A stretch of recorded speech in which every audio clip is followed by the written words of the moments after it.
G.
Call DeAndre Hooters too.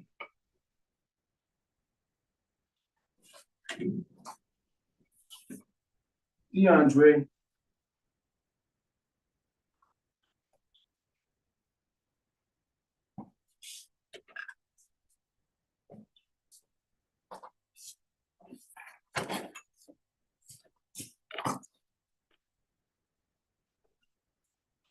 Hey, you coming over early? Cause this honest computer, yeah, his computer's still kind of what's that? Okay, okay. All right.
Call attorney Chelsea Robinson.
Answer. Hello. How you doing, Chelsea? Just Steve. You do you know how to use StreamYard? Okay. Well, it's the app that all our media goes through, and we give you a code, so you just have to download it on whatever you have. Download the app, StreamYard, and then when I give you the code, you put it in at the end. It's the last digits or information that goes on the line. Come on in. What's happening? What's going on, brother? You got it. What's going on, Kurt? Steve? Yeah, come on in. Hold on a second. I got somebody else. But we'll send it in. What's up? Candidate. All right. Hold on 1 second. Let me see who called me. Oh, hello? Barry. Yeah. Yeah. I can't talk right now. I got a couple candidates. Okay. I'll catch you after. All right, no problem. All right, bye. Hello. Okay, so yeah, what I'll do is send you the code over so you can come in through in the back, sit in the back room, and we'll call you in about 7, okay? But yeah, download that, and if not, we still could bring you in via Zoom, via YouTube. Well, not YouTube, because then you won't be able to speak. You can only and telephone, you can do landline, but I think it's probably better we get you on so everybody can see you and you can talk and let everybody know what you're doing to win this race. Okay, no problem. All right, Ken. I will talk to you later. Yeah. Let's see. We're gonna give you. You might take that seat today. Yeah. Then Arnold, because DeAndre's on his way. Yeah. I'm gonna go back to my truck and grab a water bottle. No, I got some. You got some? Okay, I got water. Appreciate Got water, got some snacks. SWAT, I'm eating. I got 10 days left. Don't matter to me, brother. That's got a nice setup. Nah, we're too busy. You come up here and do the show. That's it. No, I'm on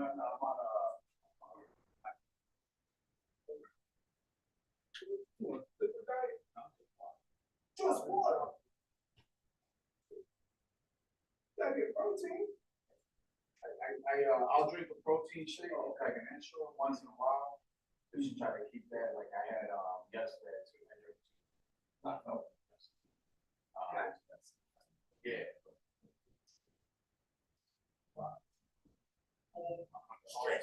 Last 10 days, man. Last 8 days Some for, coffee. I had this one. Last 8 days for election, last 10 days before I could eat. This is the first time you ever run? No, I ran for Cook County Sheriff. You work for the, ever work for the department? I currently work. Oh, you do? Cool, cool. You know, Cato's over there now. Cato? Remember Ernest Cato? He was, Yeah. he's over at the sheriff's department.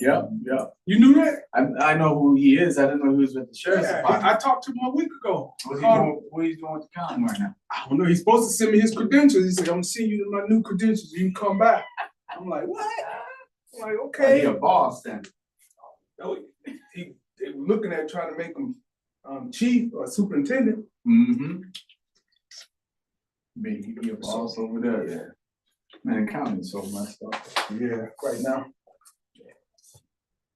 The way they got everything. Jumped around. Yeah. You know Miss, oh, you don't know Miss Chick. She was there yesterday. She used to work for she used to be a CEO, what do you call it? CEO. Yeah. And she won heroine of the month. Tony Fredwinkle. They honored her yesterday, Friday, yeah, downtown. That's and it was on the news because what's the lady named Judy Sue. She was the from Channel 7. She was the MC. Yeah, that's nice. And then they took one woman from each county commissioner's district, and she was the first in the first district. So what? There's a guy named Michael Hayes. Michael Hayes. He used to work for the county too. He was one of the ones that started my journey into politics. So I got a security company. Okay. And I hire a lot of guys who get either suspended or terminated. Okay. Like that's one of the things I do. Like that's right. You give them something. I give them something to fall on. Because, you know, Griff. He used to. For the county. Yeah. That's my boy there. Oh. Man, I know Griff 30. Let me see. Yeah, 30-some years. Man, that's my man. I remember when he used to do the boot camp. Yep. Yeah, that's my man too. You tell him, man, tell with Kirk, he's gonna be like, oh, okay. No, I mean, he might have some stories that we don't want to discuss. No, I know the stories. I know all the stories. Trust me. But yeah, so Hayes had hit me up. He hit me up and he was like, he goes, hey Kirk, I'm gonna put in a Class X lawsuit against Tom Dart. I said, okay. He goes, can you send me a list of all the employees who were terminated from the sheriff's office? Right. I said, Michael, I can't do that. I said, I can't. I said, this is privacy. Right. I said, I respect my employees' privacy. I said, but what I can do is give them your information. Yeah. And if they're interested, they'll hit you up. Follow up. I said, but besides me just giving you the info, I can't do that. What's up, Arnold? Hey, my brother. How you feeling, brother? You probably gonna plug you on the camera. How's it going? It's good. Good. Yeah, we got mutual friends together, man. Oh, My man, I'm the man. You know who Eddie Winters is? Eddie Winters? Eddie Winters used to be, he used to work for CPD for about 30 years. He retired. He left and went and took a job as chief of police of Harvey. Oh, he went to Harvey. Yeah, but he ended up being the scapegoat. Yep, I know who he is now. Yep. So let me tell you the story. This is how it was. He took over. Griff, Eddie Winters, a guy named Jerry, another guy lived down the street right here named Lester. We all used to hang out in the 80s, man. Oh, we were out, hangout guys, buddies, Back when we were like 20. You should have came to the county. Huh? You should have came to the county. Man, I was working in the private sector. I worked as an engineer. Now that's funny because all the guys I hung out with, they either worked for UPS, because Eddie worked for UPS. That's how I knew. That's before he went to the police department. Yeah. We used to call him Sleepy Floyd, man, because he worked that night shift at UPS. Room for the room. Hey man, I gotta go. I can't have we'll be downtown at a night club or something like that. You know, I worked with his mom. on- Who, Eddie? Yeah. his Oh, mom really? on the railroad. Is it still doing feedback? Check it, cause I just turned it down and off. And then we're gonna have to set Arnold with a, No, I'm all right. No, just leave it like it is. Leave it like it is. They don't Leave need. it like it is. Yeah, they don't make me a target, right? I was on your block today. Yeah. 50 Crystal Jones. Mm-hmm. Yeah, she 5350. had a story for you, I'm sure. No, I want that. Drop something off. Drop something Now, off. she works on the railroad, but, Your browser. down on has Canal blocked. Click the camera icon. track.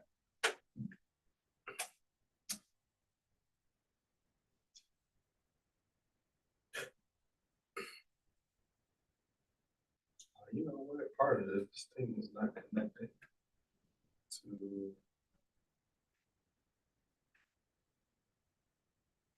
you show a picture of Griffin. For his birthday. Y'all do the other little kid cowboy hat on.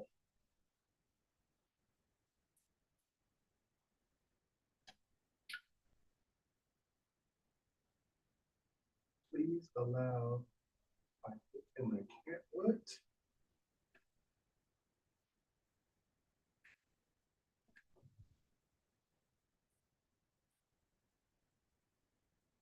It's Sunday, March the 10th. We Yeah, got, what that are we means doing? We have what? 9 more days. Shut it down and start it back I up. thought it was the For election? 16th. Isn't it election day? 16th. 8 more days. 8 more days, yeah. This day is over. Mhm. Please allow by clicking like icon.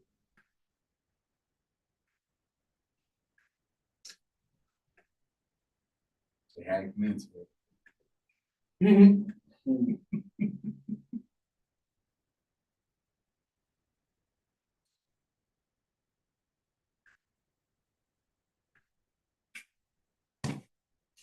Hey, your Why is girl, his hand up blind? Diana, you're gonna send her a number so if I can finish the conversation with her. Okay, She said she was supporting Lily. she told you? She knew who she was? Yeah, as soon as I told her I wanted for fourth district, she's like, oh, I'm supporting. She didn't know who she was first. I said, that's okay. Cause I asked her, I said, who is the person? She said, I don't know. She doesn't know who she is, because then we started having a conversation and she knew nothing about her. She's supporting because I guess. Well, she asked. No, seriously She though. asked, somebody told her. Yeah, I've learned a long time ago that, you know, people will support you if you ask. Sure, I'll give you a vote. Why not? But, you know. But That's she, all. she lived around the corner from there. I was trying to tell Derek, I said, man, one distinct thing about Diana, she's blind now.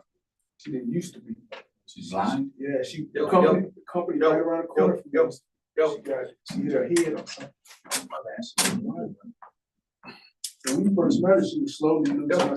Yo. Here you go. It brought some connection to your mic. You could zip side to side on the pictures. You got 'em. Yo. Is this on? Huh? That's all, everything on? Yeah, I'm getting ready to turn this one on. Yeah, my man, he dressed up like Rodeo Bob. You charged up, see? Huh? What? Oh, yeah, it's good. I had took the thing off. I'm gonna say, okay. A sergeant now? Shoot, he been there 30 years, it better be something. He's something. Up the line. He maybe lieutenant. No, he been there since 90, man. He's something. He a boss now, I know that. More than But he 30. been a boss, I say. Yeah. Yeah. It says, connect your devices, you can connect, whatever.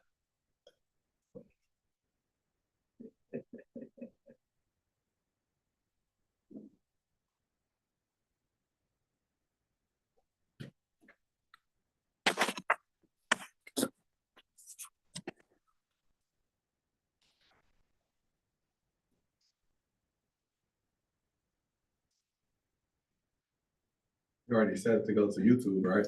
Yeah, but I lost the thing. Oh, here we go.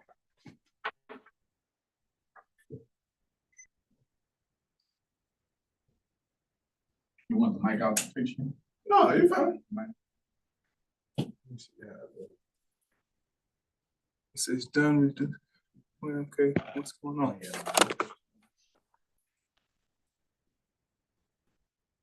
There we go.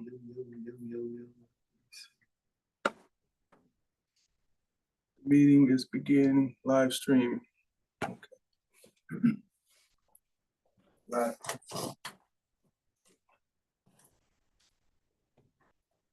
Hello. All right, we get ready to. Oh, it is. What about YouTube? YouTube ready?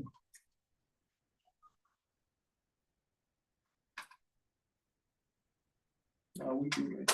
That mic on over there? Right there. No, I'm saying, but on this one. Yeah, the mic's on, but you gotta turn that on. Is that on? Oh, yeah, that's on, everything's on. Oh, okay. Yep. Let me see. Go down and get there.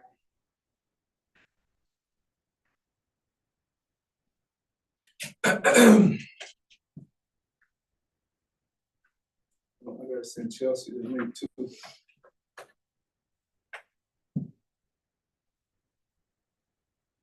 All right, y'all, how y'all doing tonight? Y'all know how we do between the hours of 6 and 8 every Sunday. We bring you the Northwest Austin Council. No, just some West Side folks talking some West Side things, because there's always talk about on the West Side. But we're gonna do a little citywide thing today because we got a couple candidates for a couple offices that wanted to stop by and have some words with y'all. Of course, we're gonna ask them some questions that y'all might have, but we want to make sure that everybody get an opportunity to connect with the individuals that wants to represent them. You know, even if the person may not be in our district, you know, the decisions that they make will affect us because they have to figure out how to make connections with other folks so they can actually get legislation passed that will ultimately, again, affect all of us. So, you know, as always, we have various ways that you can interact with the show, the Facebook, the YouTube, or the Zoom. If you are on the Facebook or the YouTube, just type in the comment section. We can see it, bring it into the show, and that's how you can have a conversation with us. If you're on that Zoom, you already know, you just come off mute because you're right in the show anyway, and you just speak your speech, you know, but keep it brief and make sure it ain't detrimental to somebody else's thinking process, you know, because if it is, we might have to mute you or boot you, but, you know, just try to keep it simple, man. It get a little crazy from time to time, but, you know, hey, everybody got an opinion. They need to be able to speak in it. We allow it to go a little far here, but, you know, we ain't gonna let it go overboard. You know, that's the thing. So hopefully everybody enjoys tonight's show, learn a little bit and laugh a lot, you know, because I think that's important in life in general. So with that, I'm gonna go ahead and as I always do, Pastor Steve, say what you got going on, Steve. Yes, indeed. Yes, indeed. On this illustrious Sunday afternoon. And it's daylight saving time. That's the other thing that people need to be aware And of. Ramadan. Ramadan, that was a couple days back, when it started. Start today. Today, okay, Yeah. we in there.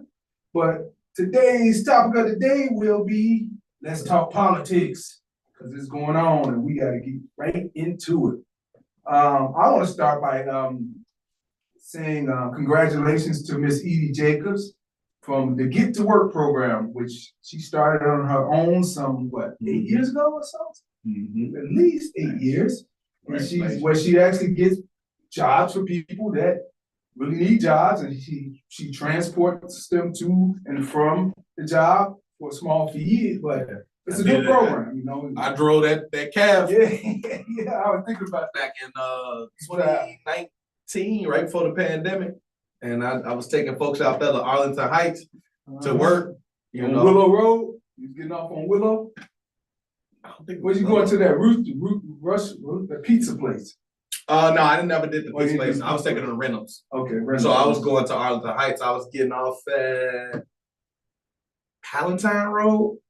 I think that was Palatine Road I was getting off at. It was a hike. That's it. I mean, you know, yeah, it was a hike. you know, it was good to do good for other people though. So that was always cool. I had to get up at 5 in the morning and meet folks at North Avenue and Cicero at the Food for Less, take them off to work so they can, you know, start working. We did that every day, you know. So for the folks that wanted a job, they got a job. And then those that kept a job, you know, they started advancing. Yeah. And the hope was that we could ultimately take them from working at Reynolds so far out to transition over to working at Hostess. Yeah.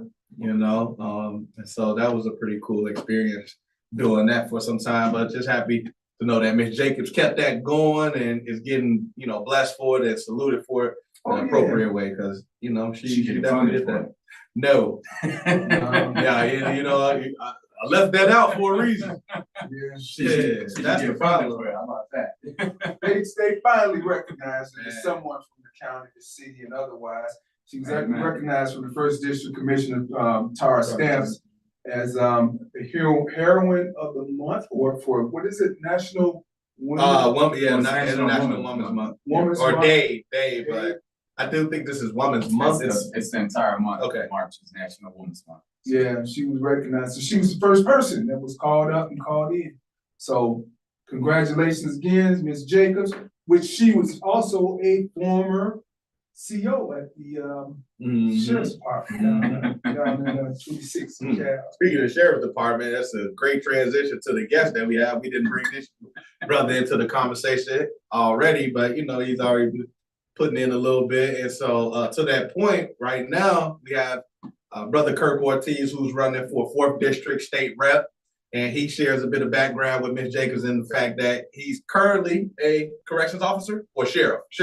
He's currently a sheriff. And he's hoping to do some good things in the 4th District. So, you know, with that, just go ahead and introduce yourself, brother.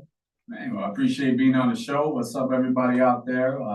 West Side. I'm originally from the South Side. That's all right. That's all right. You know, y'all don't got it like we do. And then I moved to the North Side. So I've been everywhere. Yeah, And y'all don't know what back of the yard is like.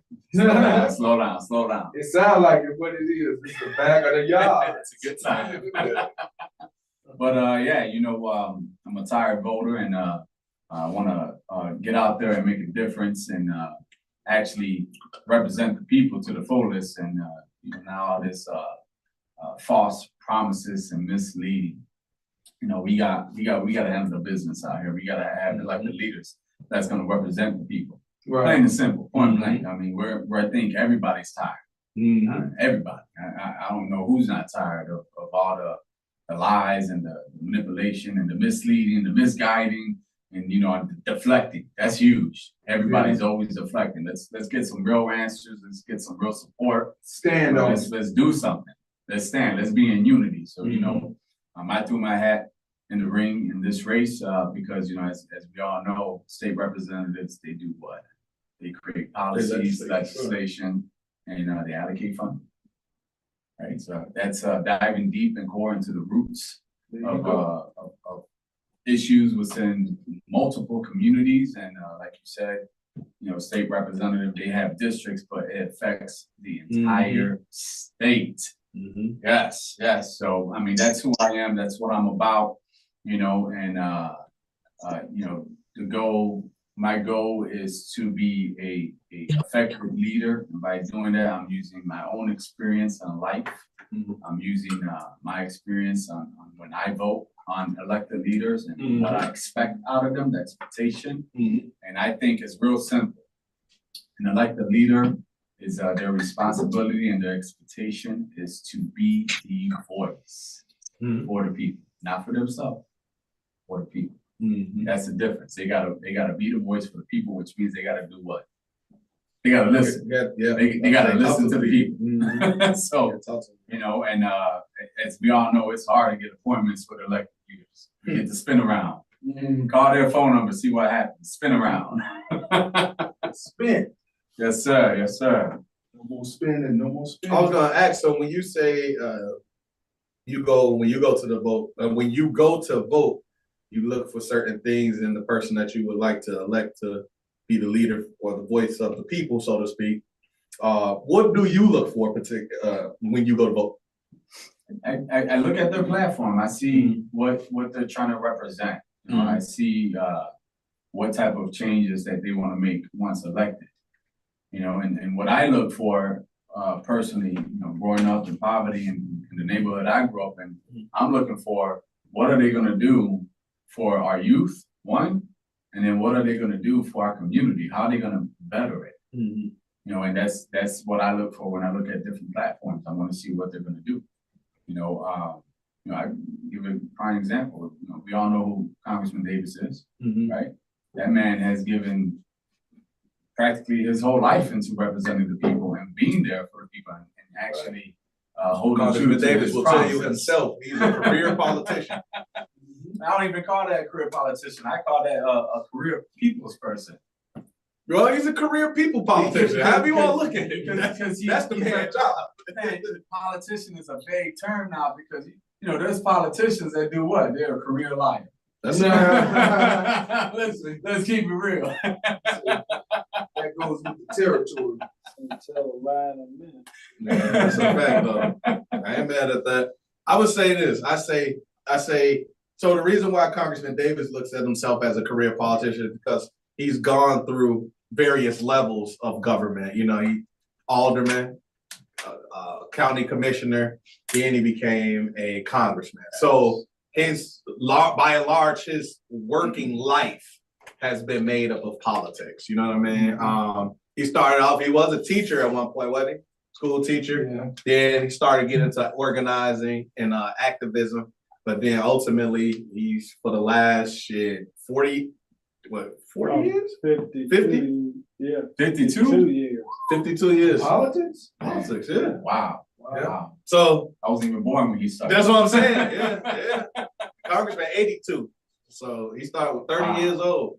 Man. And you know what's That's interesting? amazing. So I'm a person who looks at it like, man, why, you know, younger leaders, why is it so difficult for younger leaders to get in? And I've always asked him this when he's been here. And he's like, he always go back to the Bible. It's like Christ was 26 years old and he led all these people. He said, man, if the young people want to lead, they just got to get up and do it. You know what I mean? So to you know, when you think about it, he was 30 doing it, you know what I mean? Like, yeah, obviously it's what he did, you know. So a lot of times congressmen do speak from experience, you know what I mean?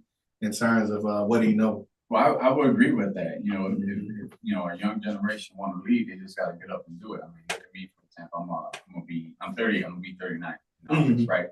And you know, I never thought about doing politics. It was I never envisioned it. You know, I was content with everything I got going on in life. You know, with you know, being a police officer, being you know, having a security company, I was good. You know, I felt like I succeeded beyond what my neighborhood thought I was going to do. You know, my teachers thought I was going to be in jail or dead, right? You know, and I succeeded that. You know, I didn't do that.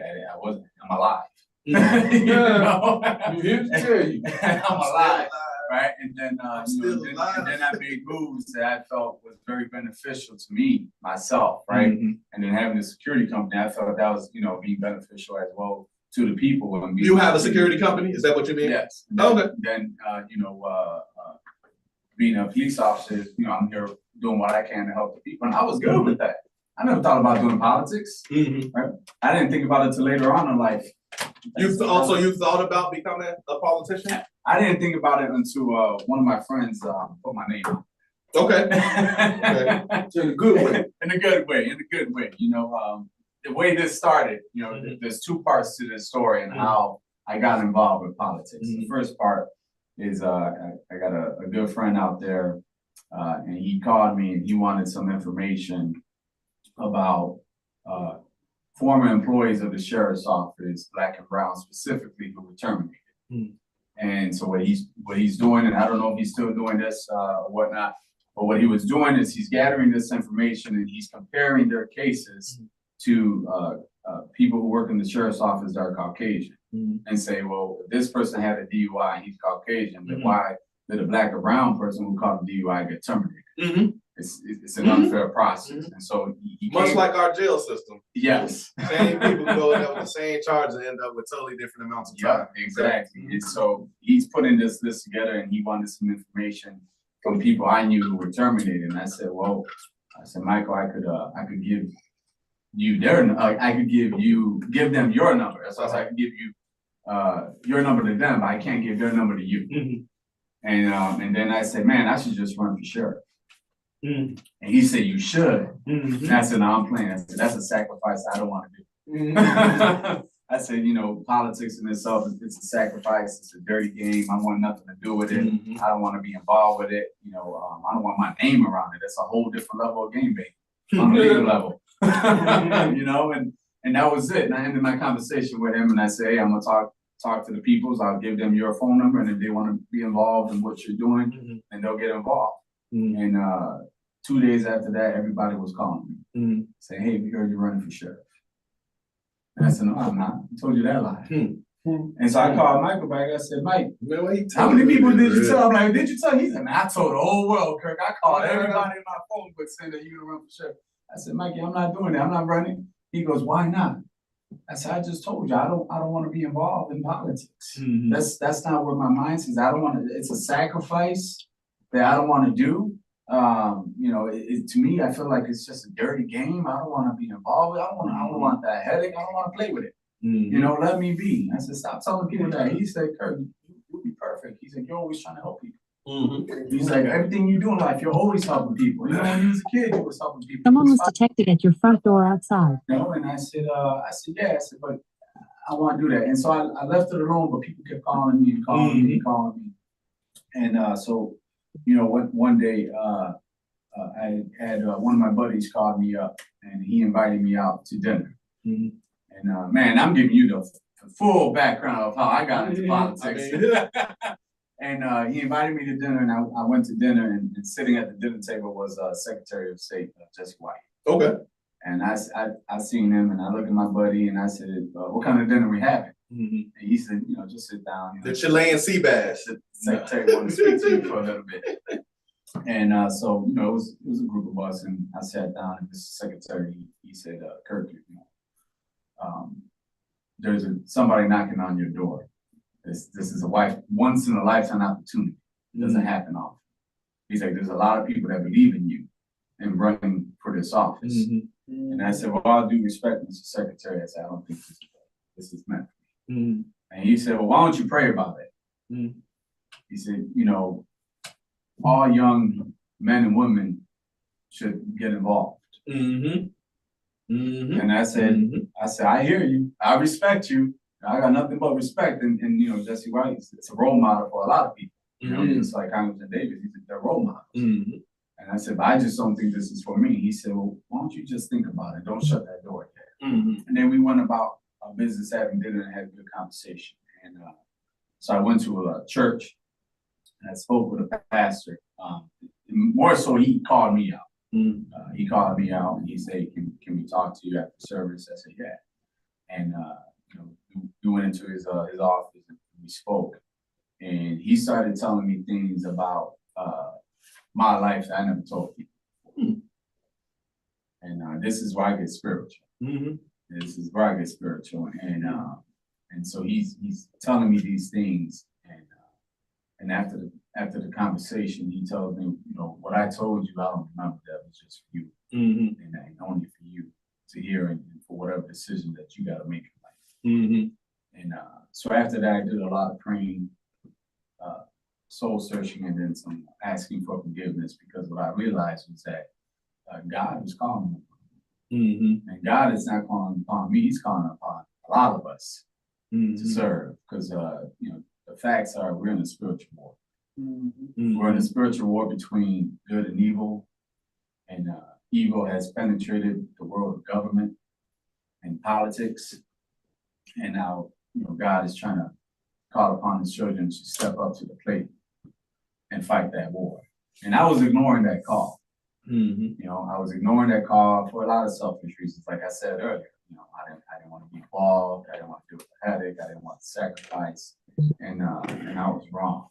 Mhm. And so after a lot of praying and conversation, I realized that we need to get involved, and we need to step up to the plate, and we need to bring, you know, some balance and bring hope and bring faith and bring love back into the world, because right now there's too much hate going on. Yeah, it is. Right. Absolutely.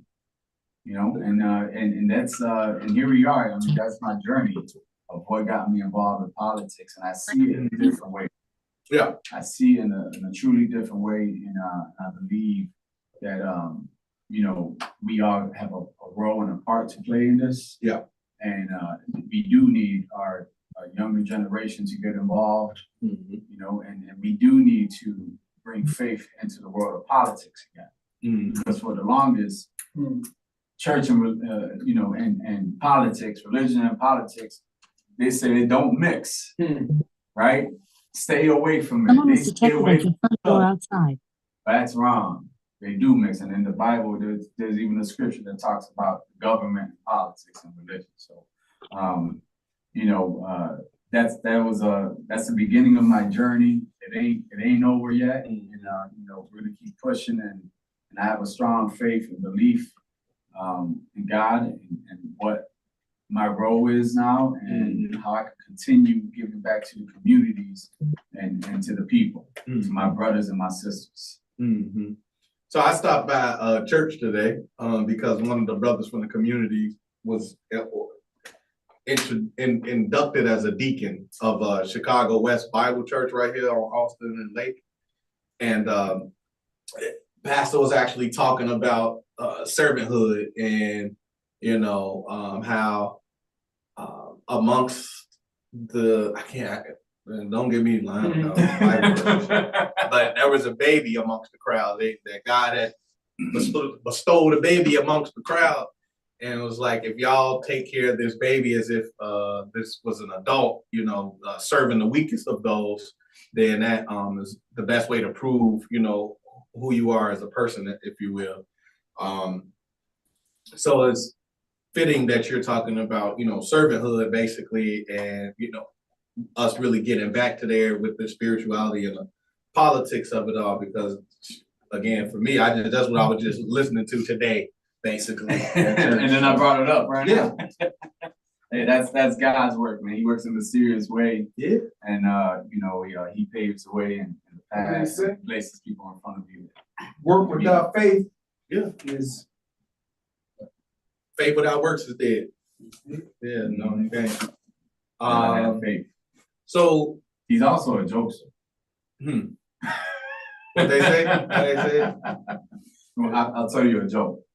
So I gave up food for 40 days. It has nothing to do with Lent. It's my connection with God. It's what I wanted to do to build a stronger communication and strength, and also to mentally build myself and prepare myself for going into this position that I'm going to, right? Because if I'm stepping into let's say the devil's playground, right? In politics, there's going to be a lot of temptation, right? A lot of ego, right? So I wanted to mentally make myself strong. And so I gave up food for 40 days and alcohol. I know we all drink. I gave it up for 40 days. So it's just water. You know, today is day 30th of my journey. On this I'm not idea, down, it's just This is talking part about it earlier, Yeah. and I calculated. that we're going to be looking at. So I went to this one event, and then afterwards they had a luncheon and stuff, and one of the gentlemen saved me a plate of food. Yeah. And everything smelled so good. And he goes, Kirk, I saved you a plate. And I said, no, I'm not eating any food. And I said, what is it though? And he goes, well, it's Brazilian steak. I said, oh man. Yeah, man. Whew, okay, all right, well, so let me ignore it. So then, you know, we're having a conversation and I'm smiling at, and I said, man, let me just look at it. I'm gonna torture myself. I said, well, let me look at this plate real quick and see what I'm missing. And he goes, yeah, he gives me the plate. I open it up. It was a salad. So I took that as a joke from God, but also stop being curious. Yeah. when you know the mission, your business. When you know the mission, and you know the goal. Well, I'll say this. When we connected and you told me about that, and I've been working out religiously since December 1. I got a personal trainer and everything. And now I'm in a space where the pounds are starting to come off. You know, I'm down like 17 pounds last time I was on the scale. But when you told me about that, I was already going to take from the end of March. So what, March 31st, I think we got 31 days in this month, to April 9th. And I was going to fast only liquid then.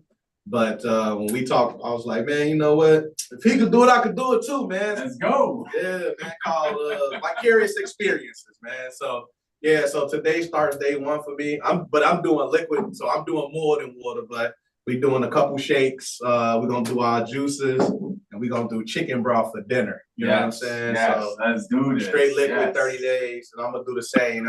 I'm gonna, sit down, have my conversation with God, give up everything, that's not healthy, you know what I mean, and just Right. be in that gym, though, you know what I mean? So Hallelujah, brother. That's what I'm looking talking forward about. to dropping like 45 pounds on top of the 17 I already dropped. You will. I've done I'm drop. already. I think I've done drop close to about 50 pounds now. Since Yeah, day one. yeah, I The weight need drops that. fast. Yeah, oh yeah. Hey, Yeah. hey, everybody who's trying to lose weight. Yeah, hey. You want to know what the secret is? Listen. Stop eating. I'm talking about I ain't been small since about 2019. The last time when I first ran for alderman was the last time I was small. Look, you ain't gonna catch me with a shirt on. No sir. You ain't gonna catch me with one. You're flexing. Man, they gonna come on, Brutus, put your clothes on, Brutus. No, I ain't able to. Oh, congratulations. Let's give you another applause on that. What's up? What you got to say, Arnold? I'm still in the house. We can get you on if you want to get something on. I can get you right there. Well, they don't need to look at my ugly face, but I just want to You go say, since hearing all that good information about you, just if you don't mind briefly, give us your family makeup. Married, single, children, and that don't have to be too private, just so they'll know. I'm a married man. Hmm. Married man. I do have children. And that's another goal to keep our kids safe in life now, right? We gotta get united and protect our youth. One of the things I want to talk about down in Springfield is mental health with youth. Everybody talks about mental health, but they don't talk about mental health for the youth. It's something that gets ignored, and I think that's something that shouldn't be ignored. I mean, the youth experiences a lot of trauma in their life growing up, especially So we should have some assistance out there for our youth and be able to mentor them and provide them with good directions in life. So everything that we do now as adults, we're doing it for our kids. And then for our grandkids and so forth. Yes. Sure. One thing I didn't mention was the area I'm running. Yeah. That's true, indeed. To throw that in there. So I'm running for the 4th district state representative seat for the House. It goes along Chicago and Ashland. It goes northwest along Grand to Fullerton and Narragansett. So that's the area that I'm running for. So anybody out there viewing this, if you're in that area, What wards with that generally involved? encompass. So we have Ward 1, Ward 26, Ward 27, Ward 29, Ward 35, Ward 36, and Ward 37. So I spoke with a lot of the aldermen in the ward. Yeah, you actually got a nice support from elected officials. Yes. Chris Salafaro was rocking with me. Alderman Chris Salafaro was rocking. Alderman Emma Mitz is rocking with me. So yeah, we got some good support. Dr. Willa Wilson, he endorsed us. He's he believes in the cause and in the faith and what we're trying to do. So we do got a lot of good support system. Okay. Sounds like plan. Give me the boundaries again for the district. So and again, these are main streets to kind of give that boundary. So Chicago and Ashland, northwest along Grand to Fullerton and Narragansett. So, and if you're familiar with areas, that would be Ukraine Village, Humble Park, Wicker Park, Hermosa Park, Belmont Cragen, and Brickyard, for the most part. Right. So it's a pretty big size area. Where do you live? Which community? I would be considered Belmont Craig. Okay. So I'm right off of Fullerton, Sister. Yeah. Right there. Yep. So I would be considered Belmont Craig. It's a very diverse district, and that's what I love about it. Because we have everything in this district, you know, we got blacks, we got browns, we got Ukrainians, we got Asians, we got everybody. I ain't gonna lie. I lived at Lockwood. I lived at Wrightwood and Lotus. Wrightwood and Lotus. One of the best apartments out there, man. For real. It was cool over there. It was legit, you know. But I mean, I'm always minding my own business. I go home, go to work. That'd be that. But it was never like there was never any activity either though. Nobody like on corners or anything like that. You know what I'm saying? Always just go down there, go to the Michoacan. Michoacan. Yeah. That's Belmont Craig too, also. Yeah, that was on Fullerton. That's Okay. Belmont Craig. It's a decent area. I like this. I like Yeah, it ain't that. bad. It ain't bad at all. You know, we can do a lot to make it better, along with, you know, the entire state. You know, 'cause like you said earlier, state representative, yeah, they represent the district, but they also have a voice for the entire state. Right. Princess said that's because everything is going on in back of the yards though. That's why. That's what he said he grew up at. That's what he said he grew up at. That's where I grew up at, up 48 for National. He said, I know that for sure. That's my hood, man. Before the hood. That back of yards in Canaryville, that's been the hood since Chicago started. Yeah, it is. Hey, Back you hear me? a lot in those neighborhoods. You know, Yeah. it was tough growing up in there, but you know, we did what we had to do to survive. So, you know, every 2 to 3 blocks was a different game. Oh. Can you hear me, Steve? That's how it was back in the 1800s. Yeah. I mean, you had Irish over there, you had Germans over there, you had who else? Some Slovaks, a few here and there. Swedes, some Swedes or Swiss, I think, from the back for the meat packing area. So, The meat packing area, man, yeah. So I mean, it's a tough neighborhood, you know, and you know, I think it made me the person that I am today. I don't regret it.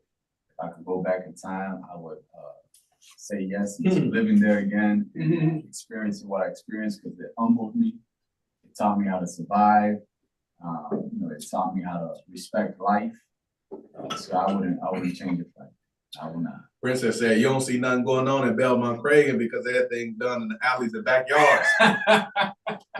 I know one thing, that was the first place where I heard chickens in the morning. I'm like, damn, I walk down 6 in the morning hearing the roosters going. Princess used to live in that Belmont Craig area. She got first-hand experience, I guess. No, Belmont Craig was decent though. It was decent to me. I remember Yeah, the my- day when Sam was the alderman, and that, I forgot what organization that was, came down and protested at his house on Mayfield. They'll come to me, just listening to this. That's when everybody was mad at Sam. But anyway, go ahead. What do you think is missing now in the 4th district that you want to add, or is the reason, you know, that you decided to run? The main thing I said is we have an elected leader who is a ghost. In office for over a year and hasn't been in the community at all.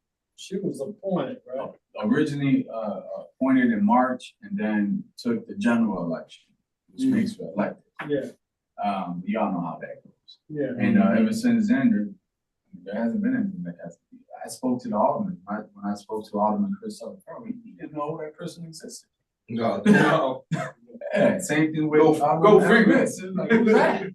I said, well, that's the current state rep. We didn't know that. Christopher Fromm was like, I know all the state reps. I've never heard that name. I said, well, that's because person don't care about the community or about respecting the aldermen and the wards. You know, at the bare minimum, why ain't you respecting the aldermen at the ward? So, you know, what's missing? Representation is missing. Real representation is missing from this district. I think a lot of people believe that they can always do better than the person that's in, right? So how do you make sure that you are showing up? Because everybody wants you to be everywhere, and that's just never gonna happen. So how do you deal with that though as an elected leader? I think that's just time management. You gotta manage your time. I I'm a state representative, what I hear, and I don't know if this is the joke behind it or this is the factual, it's considered a part-time job.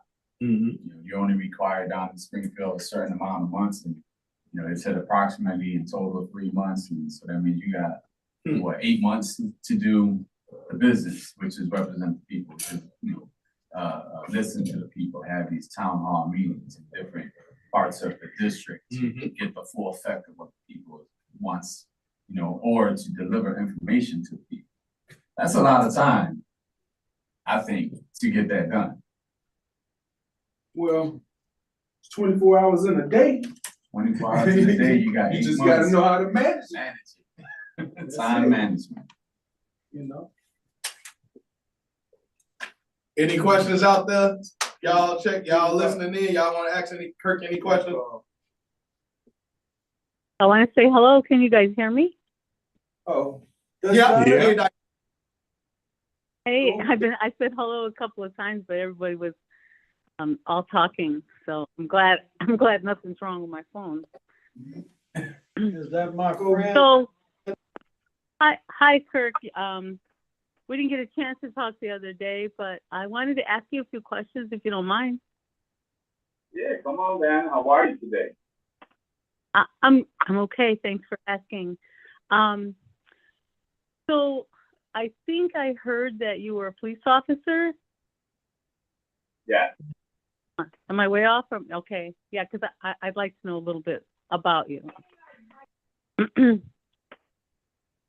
So can you tell me, were you an officer? How long and what district or rather what area you were serving in? District? Sorry. I got you.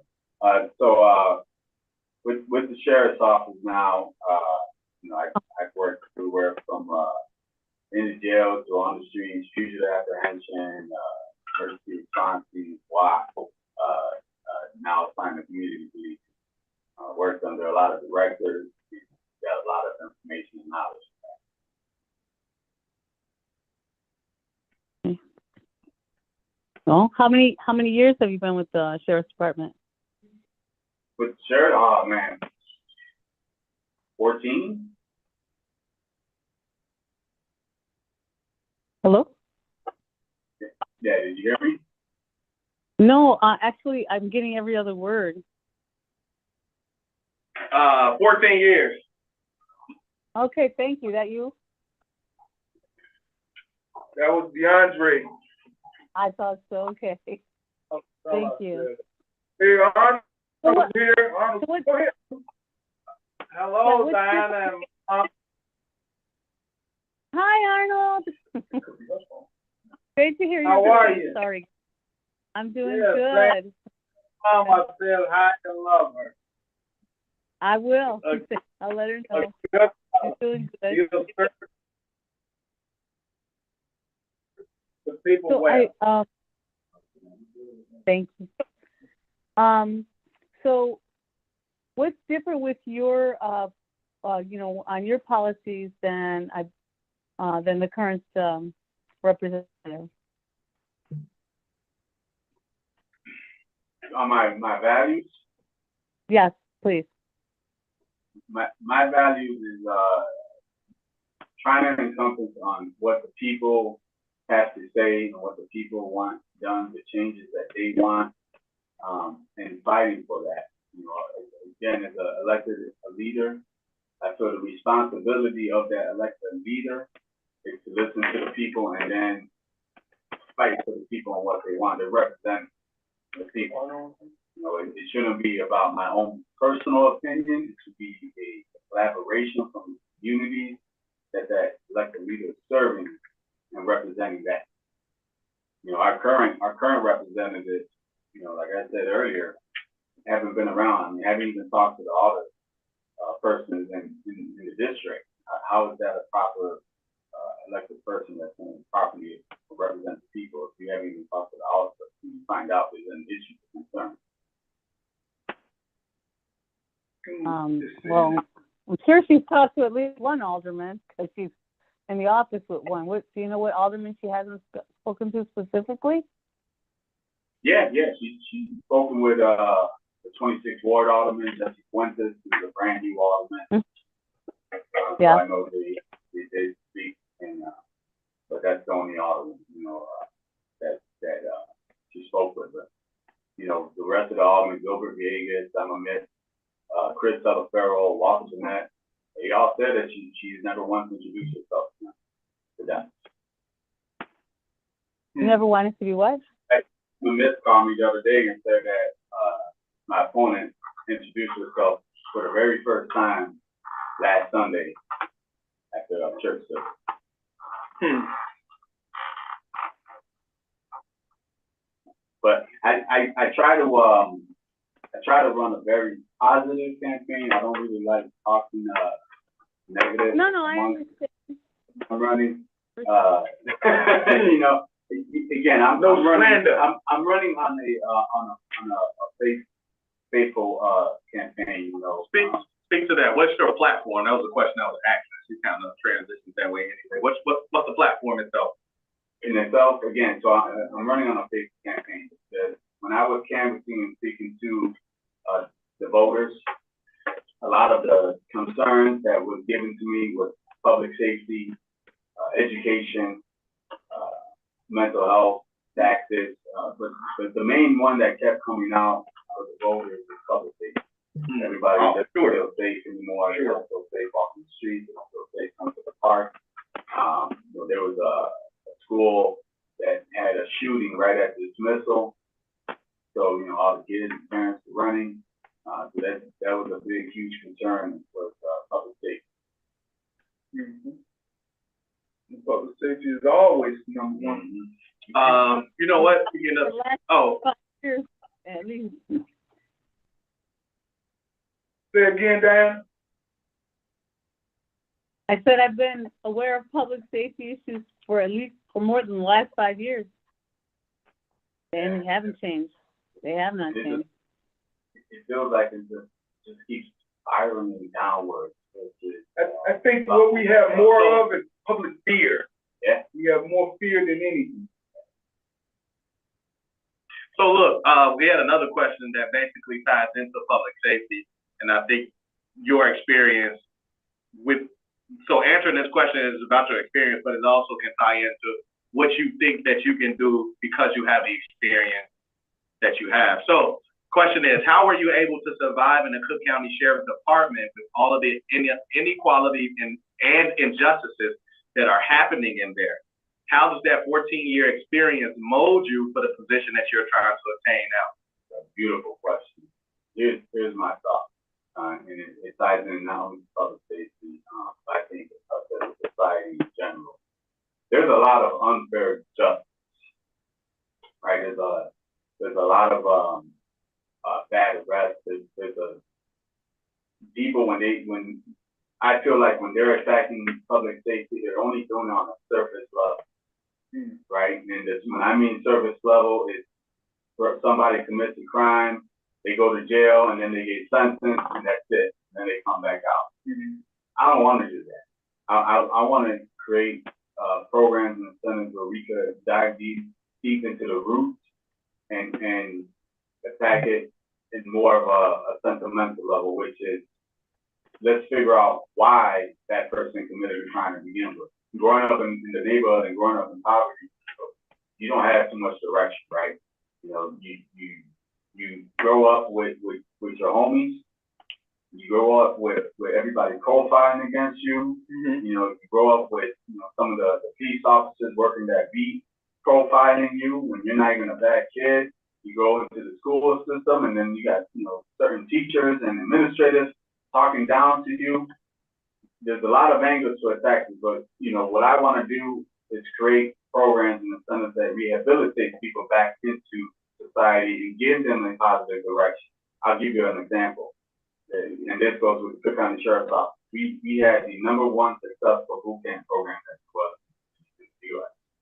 It was considered 98% successful.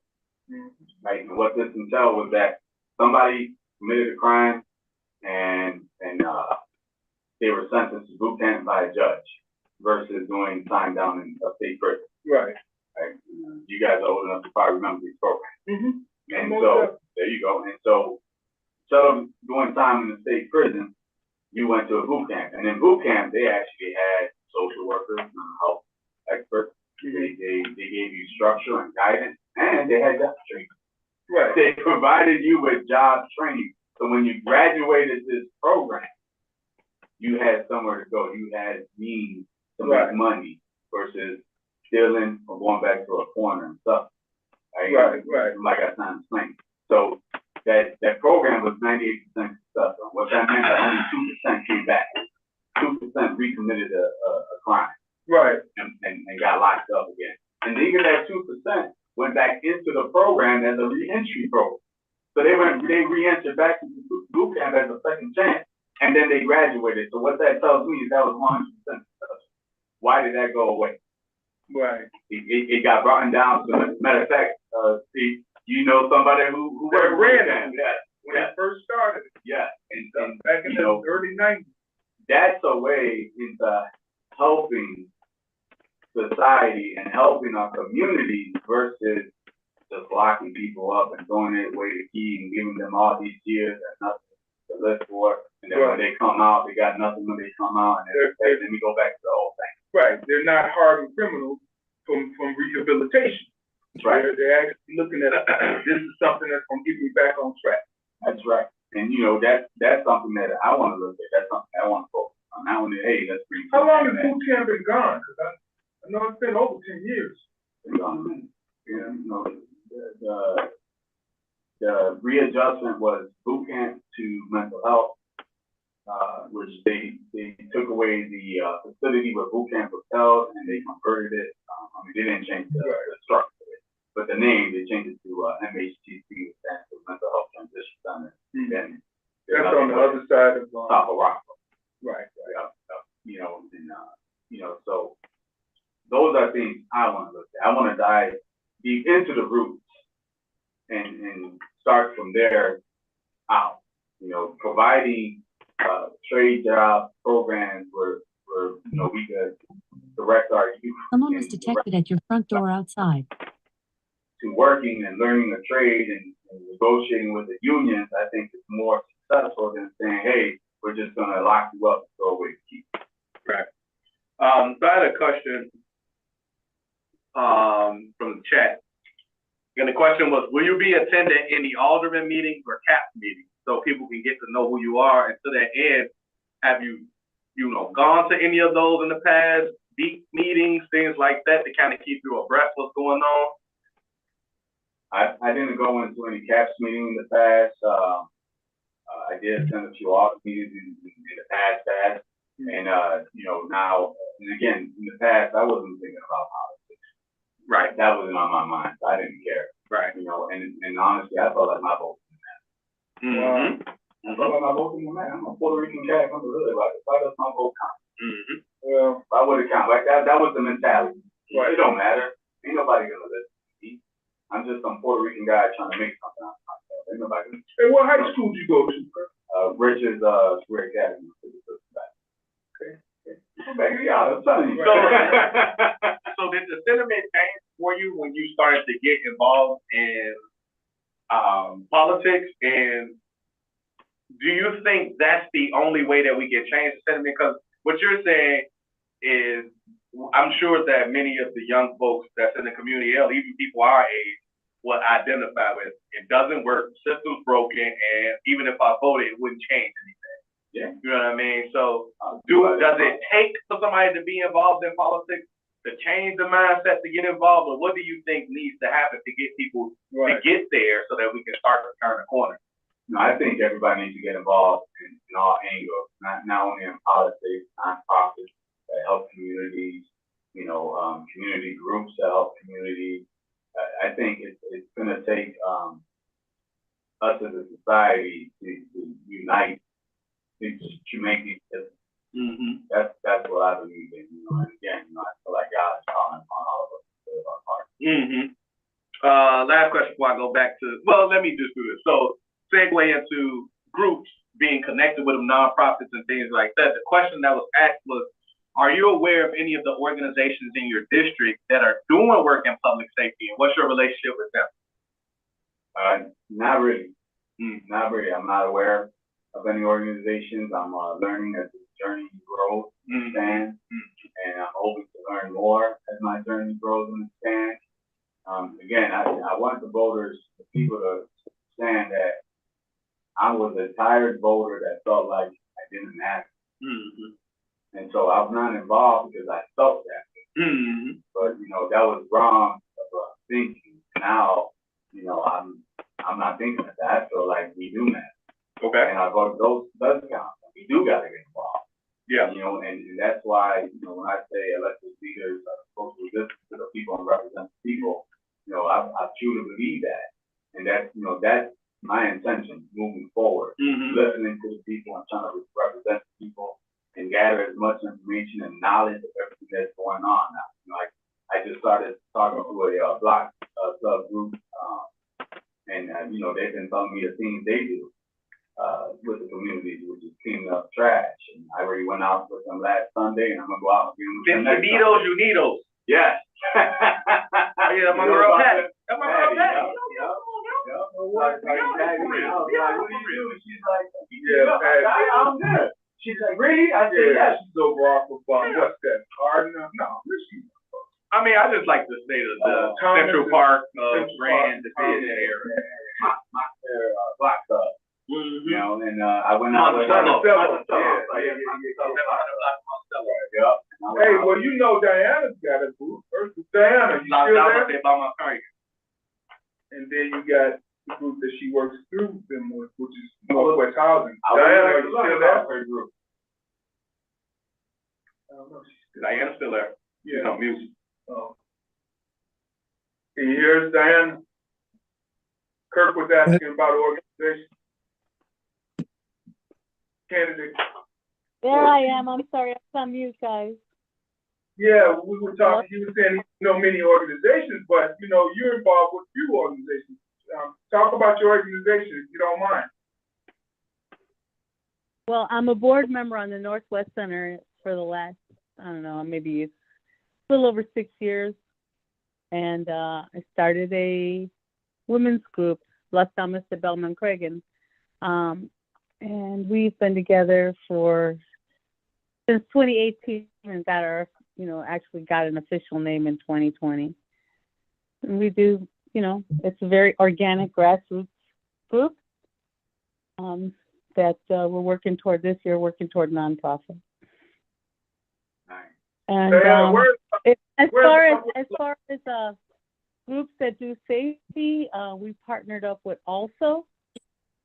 So, you know, we're working with Zoilo Ramos. We'll be doing a march next week, doing a peace march along Diversity, starting at Cicero. So. Right. Hey, Diana, where's Northwest located? What's that? Because I get confused. Diversity, Belmont, which one? On Diversity. Diversity. Right off of Learning. Yeah, I can't remember the address right offhand. No, that's fine. But the building, you can't go by there because the building is being renovated. So there's, you know, there's really no staff in the building. They're all located in little, you know, outposts. One is at the Calvin Park Senior Center.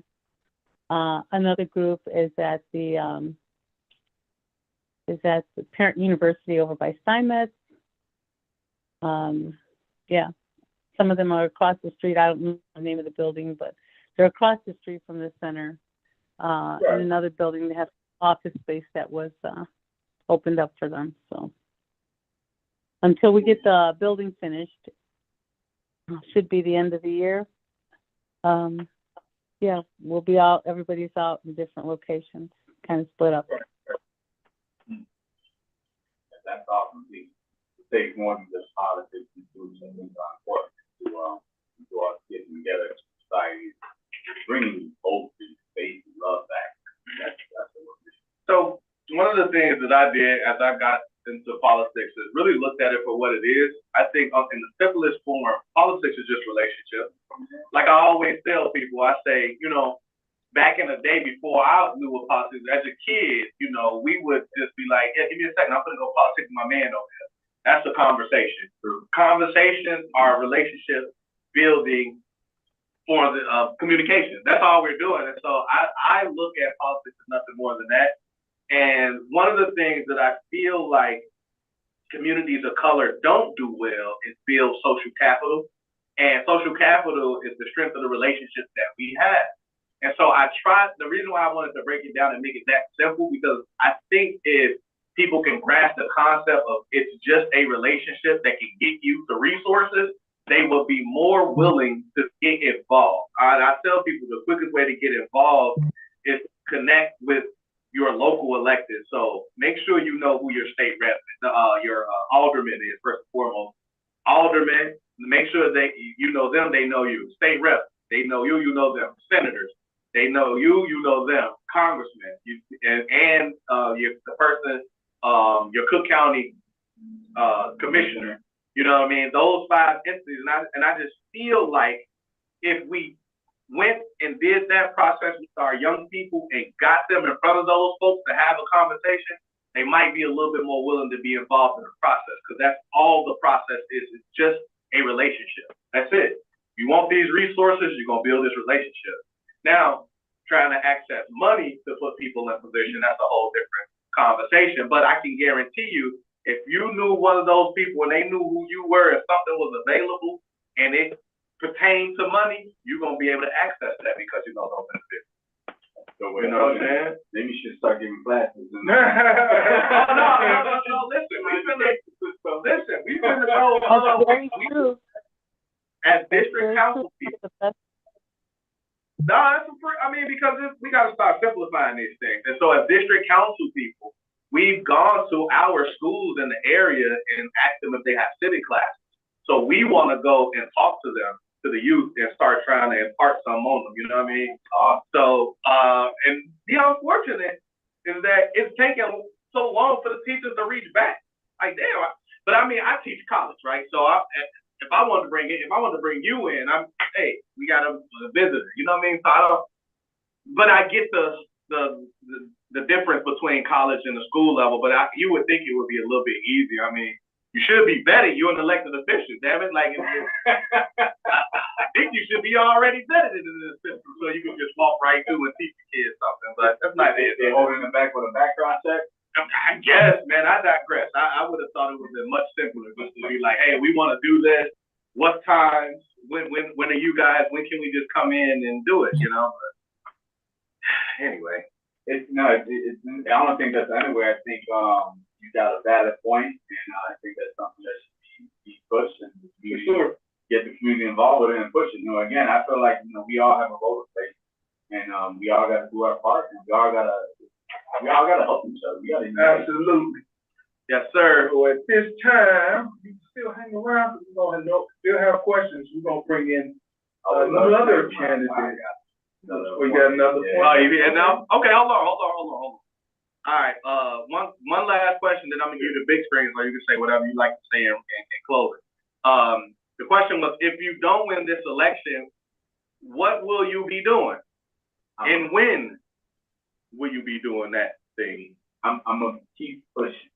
I'm gonna keep getting involved. I'm gonna keep learning. If I lose this election, I don't consider it a loss. I still consider it a win because I'm learning so much. I'm getting involved. And I agree. That's all a win. I'm getting educated. That's nice. I agree. To that. No, that's right. That's right. You don't keep pushing. If you really mean it, if somebody who's running for office truly mean and representing the people, they don't quit. No, they don't. They don't. And they do it for the right reason. Thank you, my brother. They do it for the right reason, and they continue to get involved. This is good. But yeah, so this campaign is under God's hand. I firmly believe that. There's absolutely no way my faith will be broken. If God wants me to win this, I'm going to win this. And God said, hey, this is just for you to learn. I'll learn. Yeah. The way to win for me. Yeah. And I'm going to keep pushing. Yeah. Elections teach you a lot about yourself. You know what I mean? So you're right. You never lose when you run because you put yourself out there and you expose yourself to people that's gonna tell you everything that you need to do to be better to get it the next time around. And not everything is worthwhile, but there are going to be people that's gonna be like, I want to follow this guy. So if you stay active, then it'll come back around. It'll be your turn for sure. The best thing I did with this election is when I gave up food for 40 days. Yeah. I feel like my connection is stronger, communication is clearer, and everything is clear. Mental processes, thought processes, everything just starts becoming more clear. Yeah, I'm looking forward to that. No, I'm looking forward to that. That's what I said. You inspire me to do that. You know what I mean? Sometimes you never know what people gonna bestow upon you. So you inspire me to go through this whole 30-day no food, 30-day no food, and so I'm looking forward to mental clarity myself. Yeah, and don't keep track of it. Don't count. Oh no, listen, let it run. I'm doing 2 shakes, 2 juices, and chicken broth the whole time. Bone broth. That's it. That's it. That's what it's gonna be. Kurt, did you add some prayer to your fast while you were fasting the 40 days? Oh yeah, I pray every day, and not only my praying every day. The only music I listen to is worship music. I ain't listening to anything. Okay, come on, Tasha Cobb. I believe in it 100%, and I blocked out any other type of music in my car. If you ever become a guest in my vehicle, you can't touch that station. It's all about God. That's what makes you the connection stronger. That's good. Well, I love that. That's good. Listen, I love God too. I'm playing all the trap music. Yeah, look, you talking trap music? All the trap music. Look, I'm glad we got some very spiritual candidates. Our upcoming candidate, which is wait. I think because very. Oh, you got a question? Go ahead, Barry. Hey, I didn't catch your guest name, and I can't see him. What's his name? Wait, all right, hold on. We're gonna do this. So I know you got to go anyway. I'm giving you the big screen. Say whatever you got to say. He asks for your name. Make sure you put your punch number, your district, what you want to do, and everything else that needs to be included. Social media, where they can find you. Include everything you want to include. So let me do that now. And DeAndre, I wanted to say something too. Is there a time for me to do that? Is it a question? No. Oh, yeah. Well, okay. Give me. Did you want to talk to him at all? I just want to say, mention something. Okay, cool. Okay. What's his name? So I can address it. What's his first name? Or go ahead. So my name is Kurt Ortiz, candidate running for the 4th District State Representative. You could find me on social media.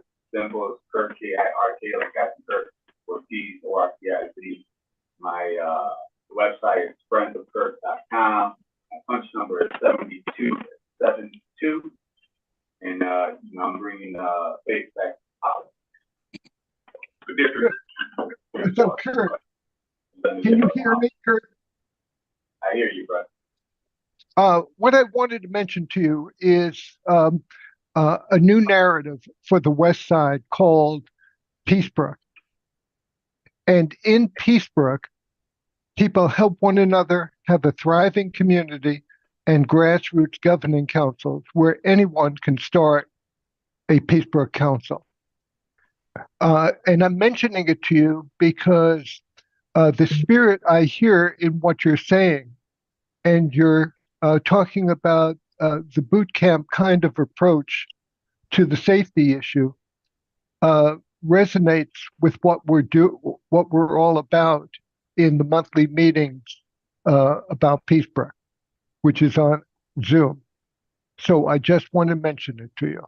And you can Google it by just putting in the word Peacebrook, like Oak Brook, but one word. You can either DeAndre or Steve can help you if you're interested in that. So thank you very much and I wish you a lot of luck. All right. Thank you. Appreciate you, Kurt. Thanks for coming out and, blessings to a successful campaign. Thank you. I appreciate everybody. I appreciate the time, and I appreciate you having me here today, having this wonderful conversation with you. Yes, sir. All right, I appreciate you coming. All right. Right. Man, trying to get the vote, y'all. All right. All right. I'll give you the number. All right, y'all. So we have another candidate that is on right now, Attorney Chelsea Robinson. You know what? Speak. Let me make sure you're. I have to mute you because we'll have some feedback issues. Wait. No, we're doing this a different way. Hold on. My bad. Hold on. Let's see. Speak. Hi, There we go. Okay. Chelsea Robinson. Okay, cool. We got you. All right. So yes, we have a candidate. I am going to butcher the office, so I am not going to say it. I will go ahead and allow her to introduce herself, and in doing so, she'll talk about the office and all of those things, and then we'll commence to having a conversation. So, Attorney Chelsea Robinson, go ahead and introduce yourself for us. Hello, everyone. My name is Chelsea Robinson. I am running for Cook County Circuit Court Judge countywide. That means that anybody in the county can vote for me. We need circuit court judges on the bench who are from our community and for our community. People who have worked in our community, people who are still doing things in our community. I have 27 years of experience as an attorney. I do civil and criminal litigation. So when I say criminal litigation, I can do something as small as retail theft. When I say criminal litigation, I do felony cases and misdemeanor cases, felony cases as large as even murder cases. I have argued before the Illinois Appellate Court, the Illinois Supreme Court, and the Seventh Circuit Court of Appeals. When I sell civil cases, I do breach of contract, employment discrimination cases, and family law cases. We want people on the bench who are experienced. We want people on the bench who are fair. People who would treat us with respect when we come before the judge, so we won't be afraid to actually litigate our case. We need judges on the bench who will actually give us our opportunity to be heard, and those are some of the reasons why I'm running for judge. Any questions for anyone? Did you attorney candidate, did you give everybody the boundaries for this the boundaries? Did you tell them? She told them long as they live in Cook County. Okay. I missed it. I was talking to the other candidate as he was exiting. So does anyone have any questions? Yeah, what law school did you go to, and how long have you been a lawyer?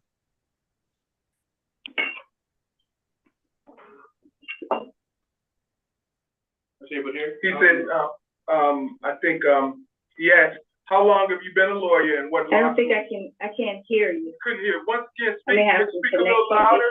I'm not sure. There you go.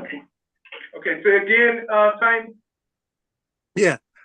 What law school did you go to, and how long have you been a lawyer? I went to Loyola Law School, and I've been a lawyer for 27 years. Oh, okay. You don't even look but 35. Well, thank you so much for saying that, but I'm much older than 35. Does anyone else have any other questions? Yeah, where does she live in Cook County? Ward? I grew up on the south side of Chicago, in the Roseland area, and I currently live in the south suburbs in Hazelcrest.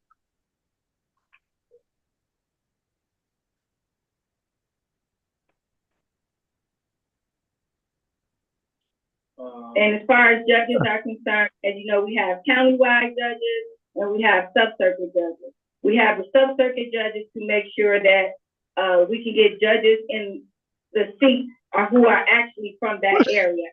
I'm running countywide, which means that I will appear on everyone's ballot. So tell me that countywide judgeship work? So you're gonna be, so this is for the whole of Cook County?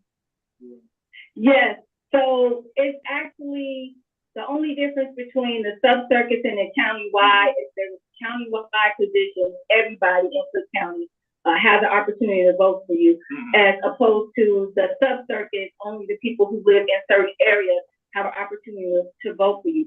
But countywide judges and sub-circuit judges, they actually have the, same authority, the same term limits, and you could be placed anywhere within the court system wherever you need it. A lot of times judges start off in traffic court, that's also an act. or either family law, in family cases, and then the chief judge, Judge Evans, will place you wherever you need it. Okay. So how do we, and this is one of the things that has all, I think, when it comes to the judges, because you guys serve 6-year term, is that? That's correct. Okay, right. So how do we as a community grade judges in the work that they do? Because like you said, for example, you could start on family law, you could start in traffic. How do we know that a person is a good judge, especially when they would like to move to another court, or a higher office in terms of their judgeship? What are we grading on? What should we be grading on? Well, we should be grading our judges on their actually having experience, judges who are actually fair. So a lot of times, I shouldn't say a lot of times, sometimes when you come into the courtroom, the judge doesn't treat you with respect. The judge doesn't give you a meaningful day in court. And it's up to us as not just, I know we look at the Bar Association to rate judges, but people should be able to rate judges. In the same way you elect judges and you put them in office, we are still beholden to the people, meaning that when those 6 years are over, you have an opportunity to retain that judge. Right. And we have seen in the last 4 years where a judge who wasn't fair, who was actually being discriminatory, that they actually voted to get that judge off the bench. So we have to make sure that we're doing our research. And that's why it's important that we don't skip the judges when we vote. A lot of times people skip the judges when they vote because it's a name they never heard of. Right. Some of us are not in the court, so we're not there, or we don't know a lot of people who may be in the court, but we don't want to skip over our judges. When our judges make decisions, they make decisions in regards to our family, our finances, and our freedom. You're more likely to have interaction with the judge than any other elected officials. You probably won't see your mayor, but you may see that judge, or your family member may have interaction with the judge, or a friend may have interaction with a judge. And these judges are making actual decisions that affect our lives. So we want to make sure that we do the research, we find out about this judge, and you can also complain if the judges are not being fair. And you need to do that. The position is a powerful position, but you're still serving the people. You're serving it for the benefit of the people. I want somebody to be able to come in my courtroom and always feel like they're going to have an opportunity to be heard. A lot of times people understand it doesn't always go your way, but you want to make sure when you're in the courtroom, you had an opportunity to give your story, the judge actually listened and considered your point before making a decision. And that's really all you can ask. Yes, we want to win every case as a lawyer, even as a litigant. You want to win, but you want the judge to listen to both sides fairly before he or she makes his or her decision. People shouldn't go into courtrooms and feel like they're already guilty. Let's say it's a criminal case.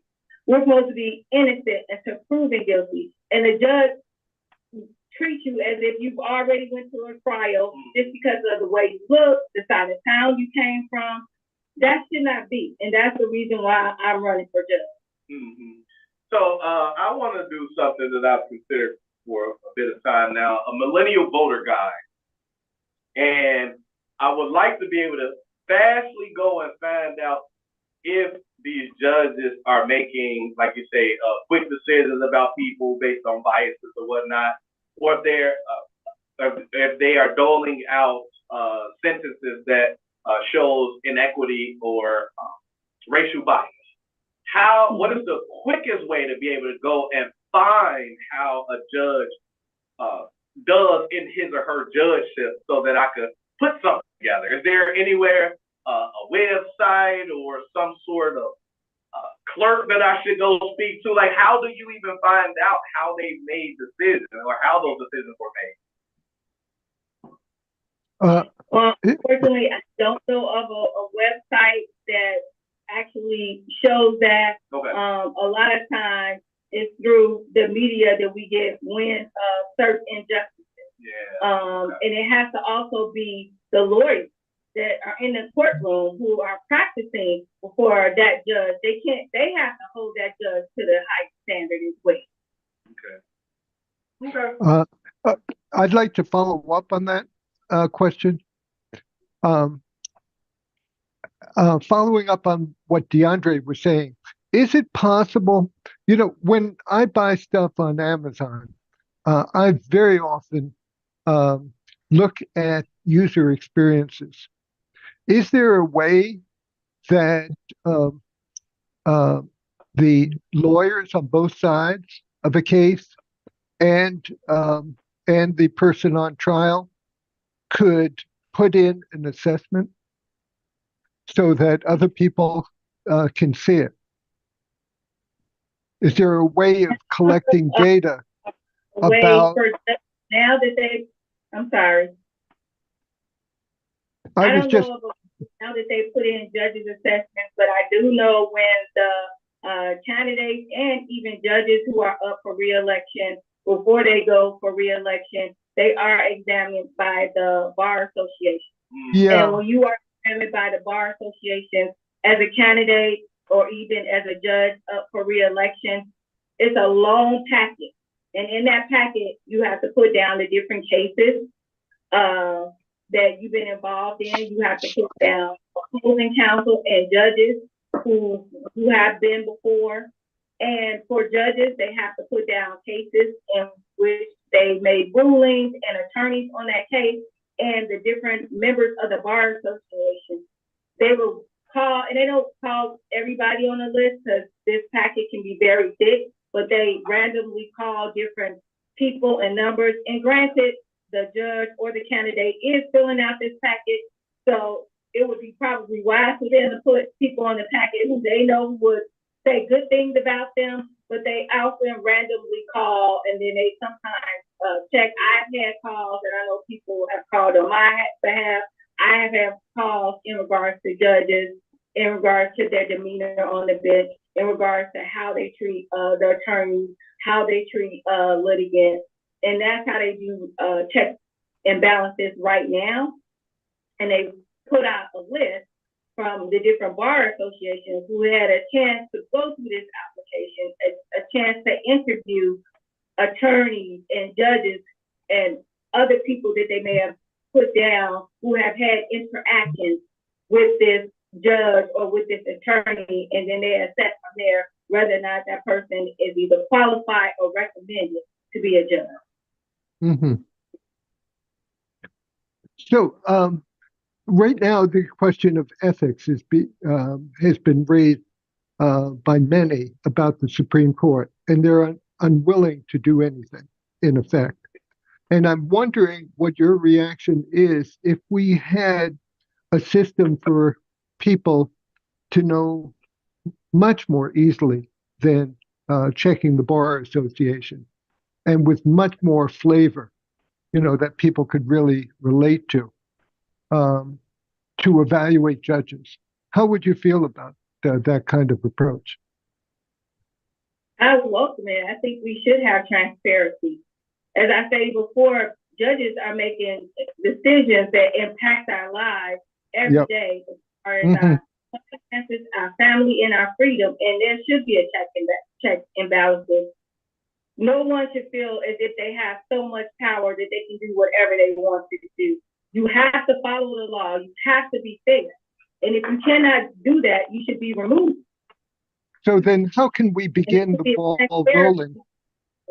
So, like you said, people who are before the judges every day have an opportunity to see what you're doing.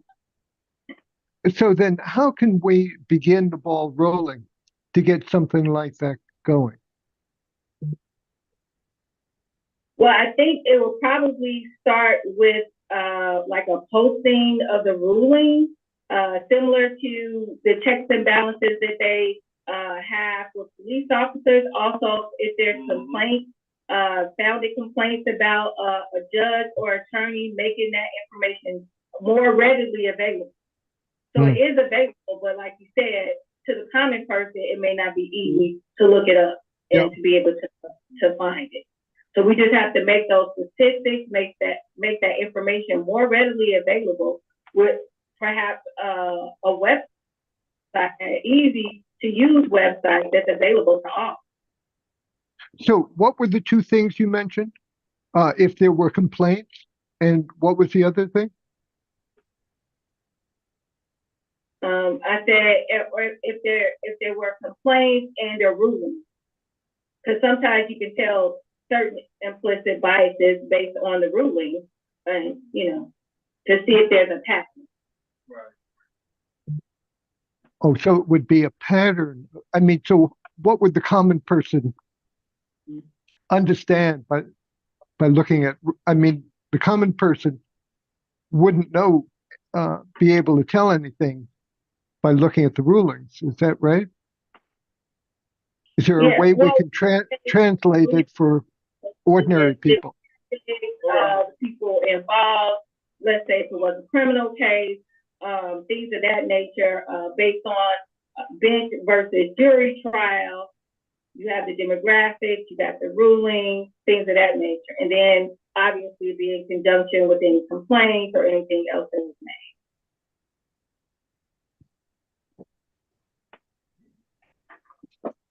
So,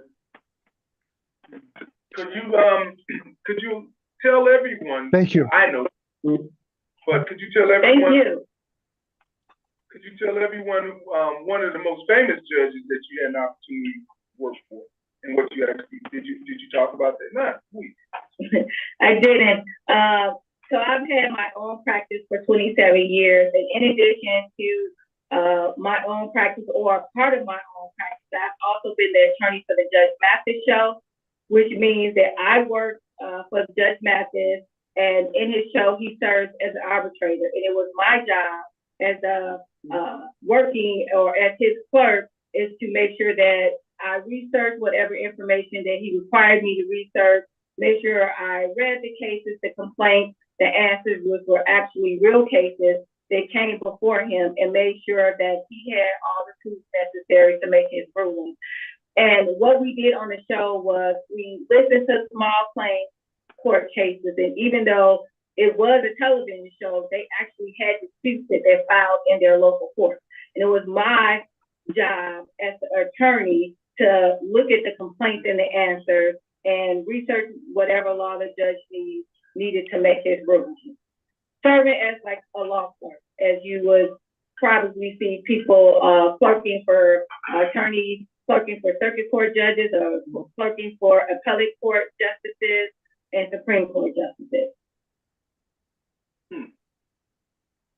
Any other questions?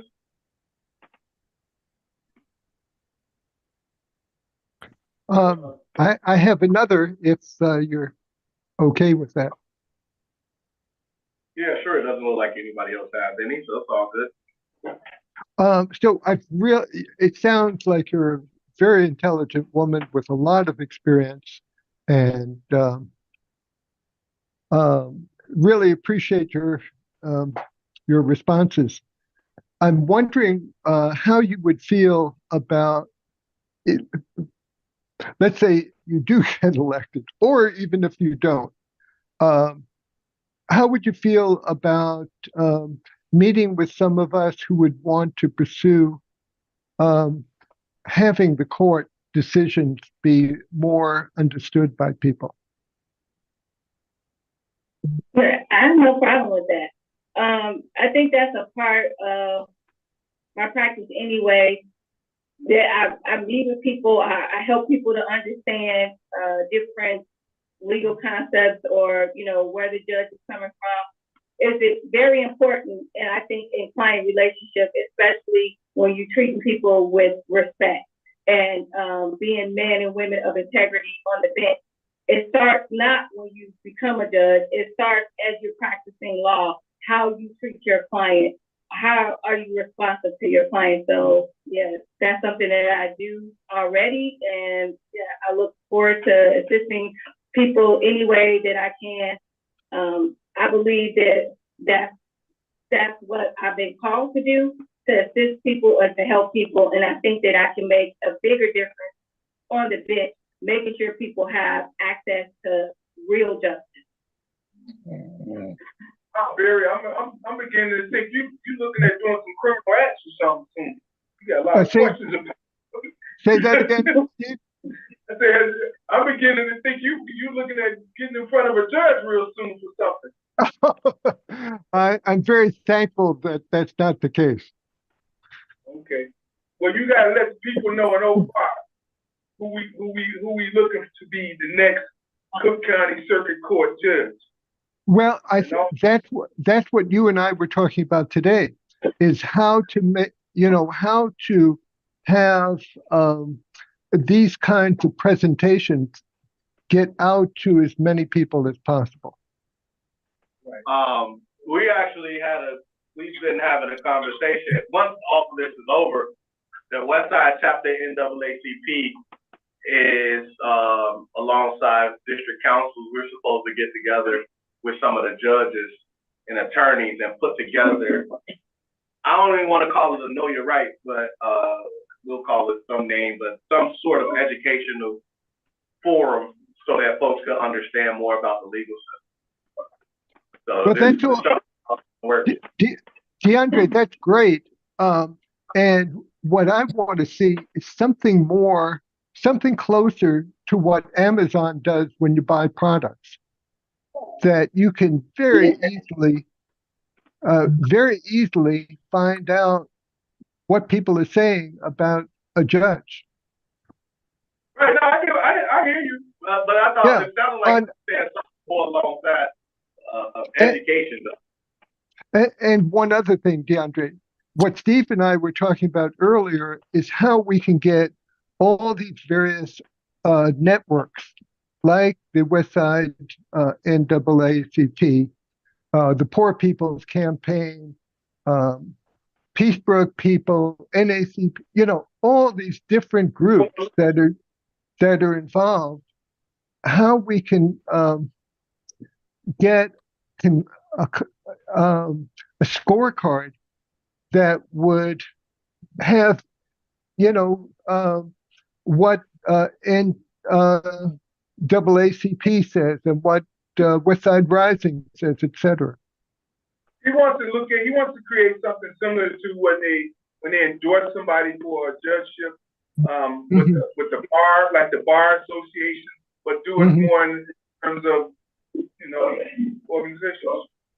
If I may, I'm the first vice president of NAACP Chicago Southside Track, and we didn't do this election cycle, but what we did last election cycle, like you said, with the Know Your Rights, we did more of a candidate forum. Yeah. Of course, as NAACP, we cannot endorse candidates, but we want to make sure that people are actually informed about the candidates. And we did do a candidate forum in 2022 during that election cycle with numerous Southside aldermen.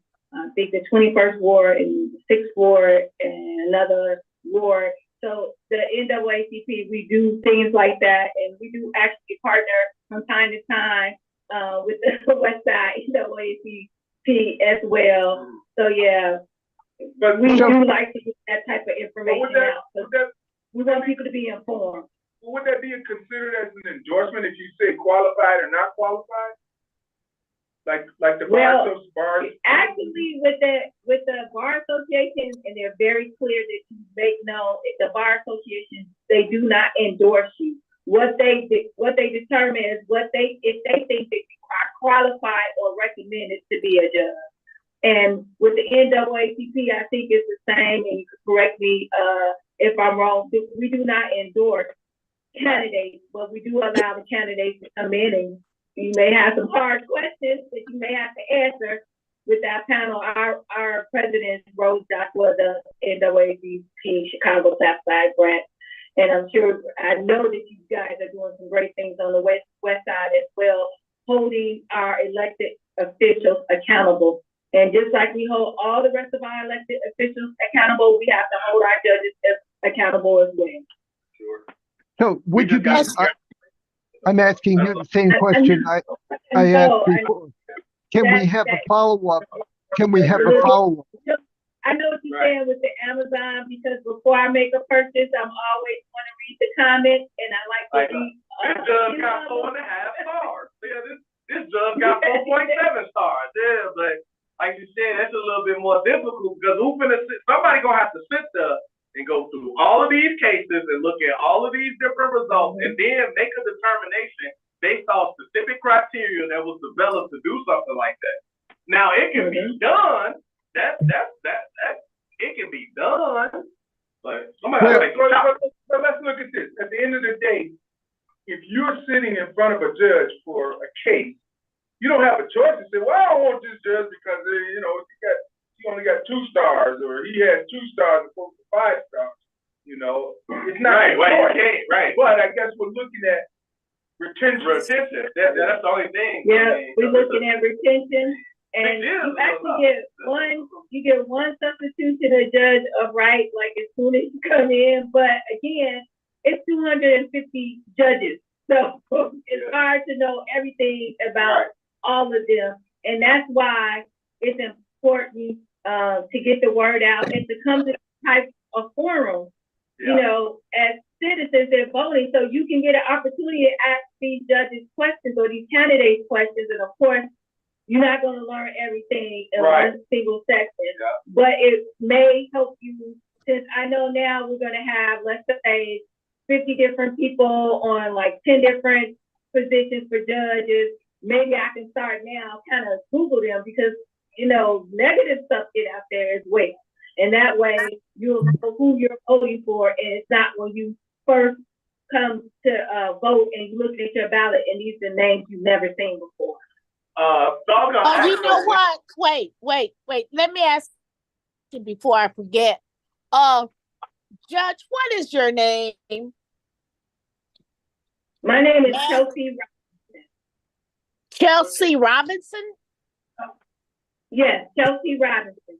And I'm running for Cook County Circuit Court Judge. And do you know how many judges are running? How many are running for election? Oh, and that I'm running for is one other person that I'm running against. And we have the Supreme Court judge is running as well. We have that seat. We have appellate court, 2 appellate court seats that's open. I believe there are 7 countywide circuit court judges, and depending on what sub-circuit you're in, there could also be a sub-circuit judge. If you're in the 7th sub-circuit, there is an opening in the 7th sub-circuit. Now, when you say sub-circuit judges, what does that consist of? What is a sub-circuit judge? So a sub-circuit judge is a circuit court judge, but that judge, instead of being elected by all of Cook County, that judge will be elected by citizens in certain areas. So in Cook County now we have 20 sub-circuits. So if there's an opening in that sub-circuit, if a person or attorney or a judge lives in that area, he or she can file to run for judge in that specific sub-circuit. But they have the same powers as a person who's running countywide. It just allows people to elect people to be a judge who live in their actual area. Okay, because, I'm trying to get a list of judges who are running, and I want to list the sub-circuit and the circuit judges and get a list. And after I get that list, I'm going to see if I could Google search them, and then I'm going to pass it out to my community on my block club. and let them make the decision. But I need some information because I'm not getting really anything from our agencies. You know, it's just a whole lot of talk. They're not giving me anything to say, well, she's convicted all of these Black men, or she threw all these cases out, or whatever. There's no statistics. And that's what we need, something to tell us. If you're a good person, do you do any food pantry work? Do you do any charity work? You know, are you for people or just for the money? So I'm trying to determine how can I go to a good person. I'd rather have a good person who I know if you're a good person, you'll be a good judge. And one of the ways I can tell a good person is if it's by their charity work. You don't have to go to church. That doesn't make a good person. But it's your charity work and how you put yourself out there for the community without making yourself a victim itself. And see, these are the things that I'm concerned with. I'm done. I totally agree. I think that's what we need to do something so that we can satisfy Ellen. Yes. Yes, Well, you do look, need to satisfy me. But as Attorney Robinson was saying, it's difficult to figure out at minimum where these people stood. So that's what the bar comes in at. What Barry is trying to say is maybe I do not trust the bar. Stop throwing the bar up, because they can be just as crooked as the mafia. So don't keep throwing the bar. The bar is not golden to me. Right. Yeah, I agree. yeah. That's what I'm actually Right. at. So that's the very problem, is how do we get more trust by people so that they elect people that they trust and have more confidence in the decisions and the whole system. Absolutely. I mean, the only way we could do it then is go by credible agents. The best way, because of obviously we got the bar, but what my question was going to be, does the bar, could we as people look at the bar and see the cases that they granted you guys on? Well, they Ellen, don't make stations yeah, go ahead. available or confidential. Yeah. Only thing they do is they make their ratings available. And I totally agree. Right. You can't always trust associations. Hey, they did it wrong. Right. And really, it's the people who have worked for. Those are the real testament as to whether or not this person can actually serve as a judge. Because how was he or she as an attorney? What I can tell you is, when you go on the Board of Elections, they can give you everybody that's running. If there are also if you go on the Cook County Board of Elections, you have the State Board of Elections, you have the Cook County Board of Elections, you got the City of Chicago Board of Elections, and it'll pull up your sample ballot. And understand though, my ballot may look different than yours. Like, you may live in the 17th sub-circuit. I live in the 15th sub-circuit. So the judges, there are two opening in the 15th sub-circuit and in the 15th sub-circuit, which will be on my ballot, but may not be on your ballot. So it gets a little tricky with getting everybody that's running, but I do believe if you go on the state, Illinois State Board of Elections, you'll be able to get everybody that's running for everything, even if it's not in the city of Chicago or in Cook County. So that's one way. There's a lot of work. Information. It's worth it. Yeah. Yes, that's good information. That'll head me in the right direction, because I don't trust those people down there. Because I've heard too much. It's about money. This is Chicago, it's political, and a lot of times it's not about whether you really qualified or whether or not this person is not qualified. So yes, it is about doing your own research. It is about asking the hard questions. Obviously, as candidates and judges, we can't talk about certain things that may come before us. But like you said, what are we doing in our community? And how long have we been doing it? Did we start doing it when we decided we wanted to run for judge? Or is this a life, a lifestyle of ours? Because if it is where you're constantly showing compassion, you constantly trying to assist people, then I think, like you said, that may be a testament to your character and what type of judge you will be on the bench. That you're going to be fair, you're going to listen, you're going to be patient, you have a judicial temperament. Those things are very important. And like you said, it's going to be a lot of judges on your ballot, and a lot of names that you may not have seen or heard of before you step in there to cast your vote.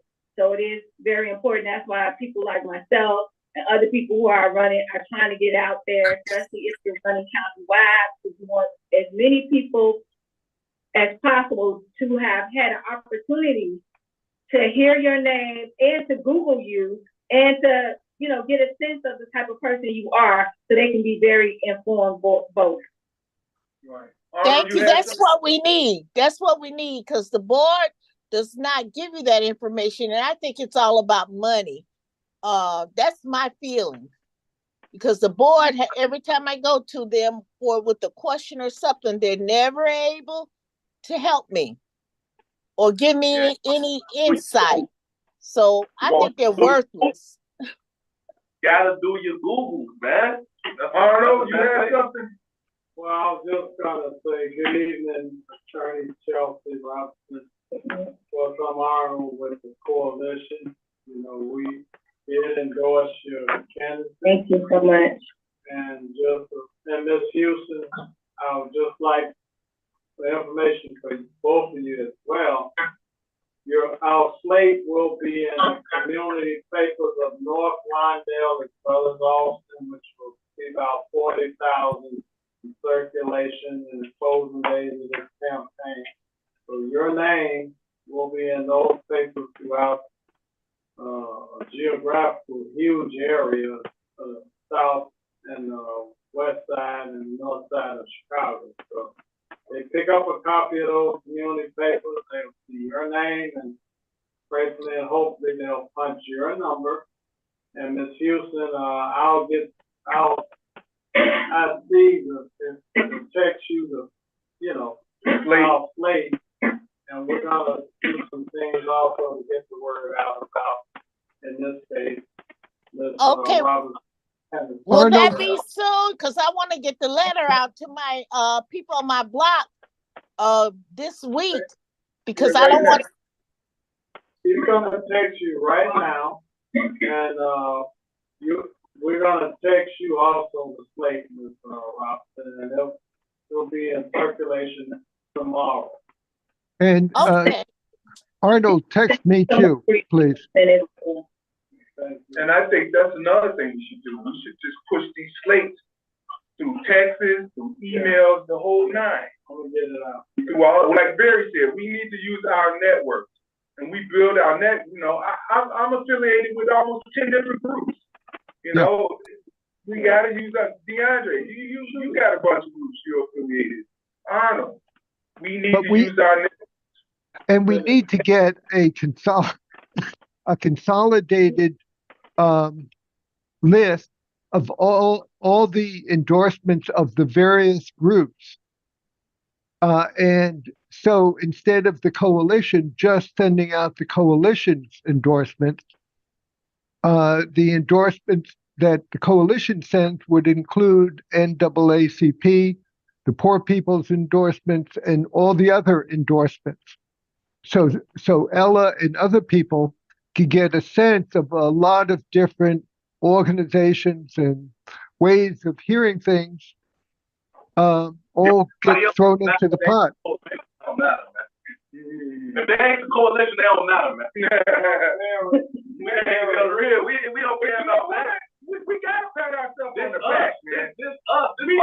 We started this. We started this over 10 years ago, almost 9 years ago.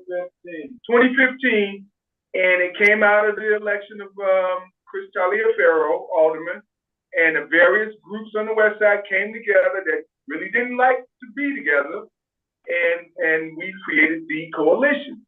And I have to say, How many people are responsible for elections so far? well, that's what I was gonna say. There's been quite a few prominent people that have made it, that are there now. Supreme Court, Neville, and we just about go all the way. Kim Fox came before us. I mean, I want to say we helped, for whatever. So we've got a tremendous track record as far as, we look to today, who served in whatever position or elected or judge. The coalition can take responsibility for me and Angelica too. Yeah. Y'all put out they put out our work, you know what I mean? So they got some new electors in the mix too, congressmen. Yeah. No, we right here with it. Well, the other side of the coin is, who else is doing this on the west side? No, they can't endorse it. It's a budgetary But- issue, but importantly, it's about integrity and character as well. So in the case, wait, let me just say this.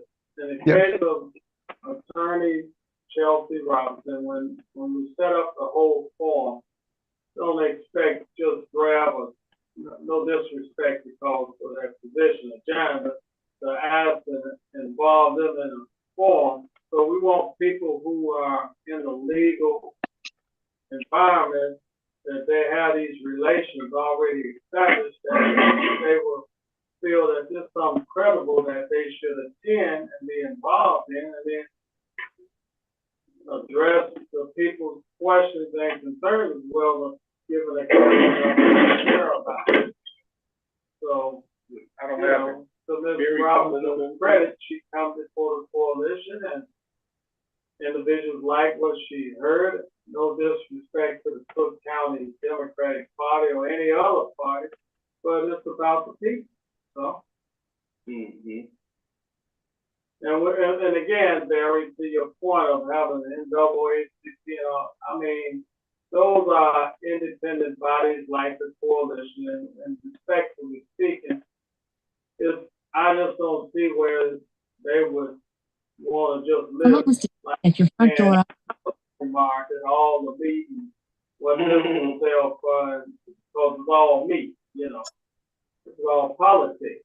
So just keep it real. Arnold, what I was saying is, if we could get the various groups, various networks, to coordinate and come up with some document, like Steve just sent me, thank you, Steve, the coalition's endorsements. If the Poor People's Campaign and other organizations endorse the coalition's selection, then we'd have more hands distributing that information.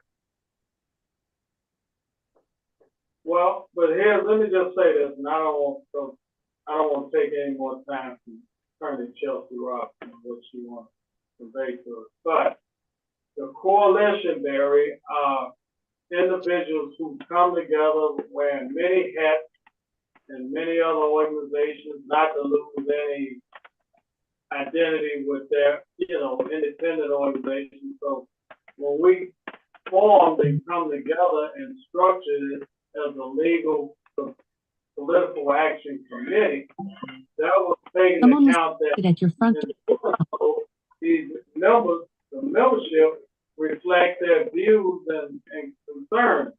So the only thing as it relates to is under Robert Rules, making a motion, second, and vote. And so individuals have an opportunity to vote yes or nay or no endorsement, and majority, carry. And their vote. I understand. I'm not questioning how you do it. We ask them, when we come together. Not say you can't continue to represent the NAACP or whoever, but we had to come together, as Steve outlined, as a coalition, because in many instances, a lot of people have agreeing views or opposing views, and then, again, this is as a result of that outreach, which we was involved in, this is what happened. And we've been in existence now since 2015. And has a track record now that. And I don't know of any other political PACs that are on the west side. Well, think of it like this, then I'm gonna be brief. All the aldermen, in some instances, they are committed, have their own organization. Right. That could be said, why don't they come together? Right. Yeah, man.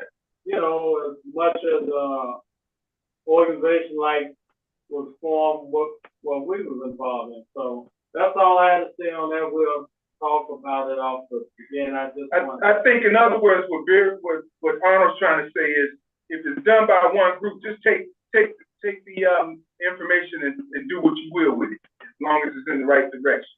Yeah. You don't have to endorse an endorsement. I mean, just keep it propagating, keep it moving, keep it going out there, keep it expanding. That's what the Cook County Democratic Party does. We don't get the money that's involved in that network to get it out in the geography of the district. I would say in that regard, but nonetheless, we're just trying to. I think you could. I honestly believe you could beat the party with the grassroots campaign. Oh yeah, we did it before, didn't we? What's the name? Yeah. Bandari. Bandari. Eileen. Yeah, Eileen Bandari beat the party by just being out there. But we had to work. We had to. And she called me. She said, Steve, somebody seen my signs all the way down to Roosevelt in Austin. And I'm like, well, I gave a bunch of them to DeAndre. That's by Cicero and Berwyn in Oak Park. And also, I'm like, we're gonna send that slate out to Ms. Robinson and our networking, as well as the other candidates, including our congressman and the president of the United States, which is also on it. To see if you don't mind, send her. I did. Okay, so she could pass it on as well in her network. And again, I just want to say thank you for coming before the coalition, and in our way of network, we're going to get the word out about our slate. Right, and feel free to come on. Welcome to Northwest Austin Council anytime you want, because we always got time for people to know whether you come in or you do it virtually. We'll allow time. Thank you so much, Chelsea Robinson, for the information you've given me. And Arnold, please email me that information so I can get it out to my neighbors. You want it emailed or text? It doesn't matter, long as I get it, so I can get a letter out to the community on my block. Okay. Before you leave, Attorney Robinson, I'm going to give you the big screen so you can say whatever you'd like to say in closing. Make sure you state your office that you're running for and where, and your punch number, where people can find you and connect with you, and anything else that you want to mention. Let me do that now.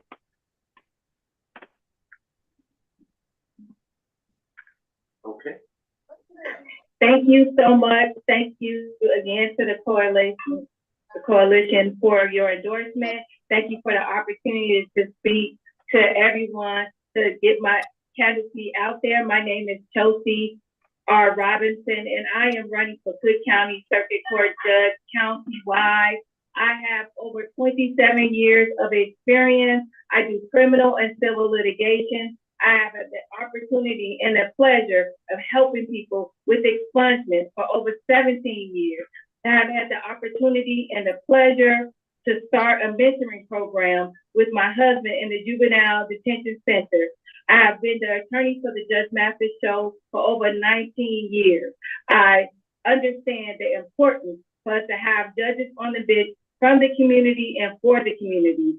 Judges who look like us, judges who understand the different things that we may go through, that there's actually diversity on the bench. But most importantly, judges who are judges of integrity, judges who believe in justice for all, who would make sure that everyone that comes before her, that person has a meaningful day in court.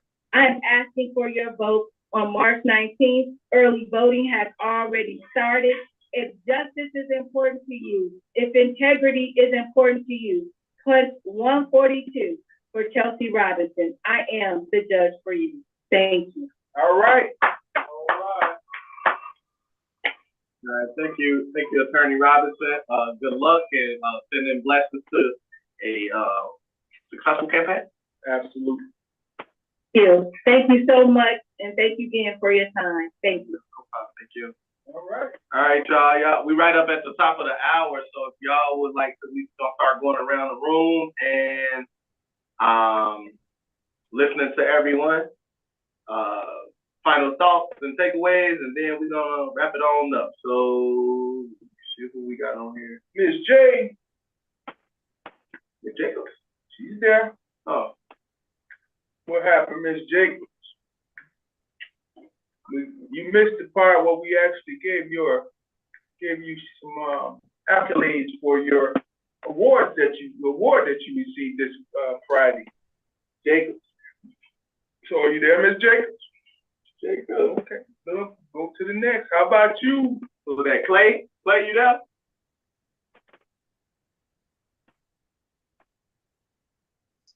How about you, Raheem? Dr. Young, what you got? Dr. Young?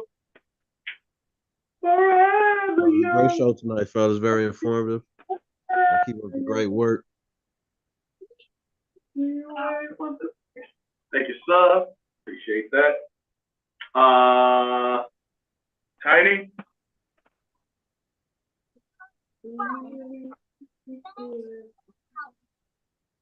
How about you, Barry?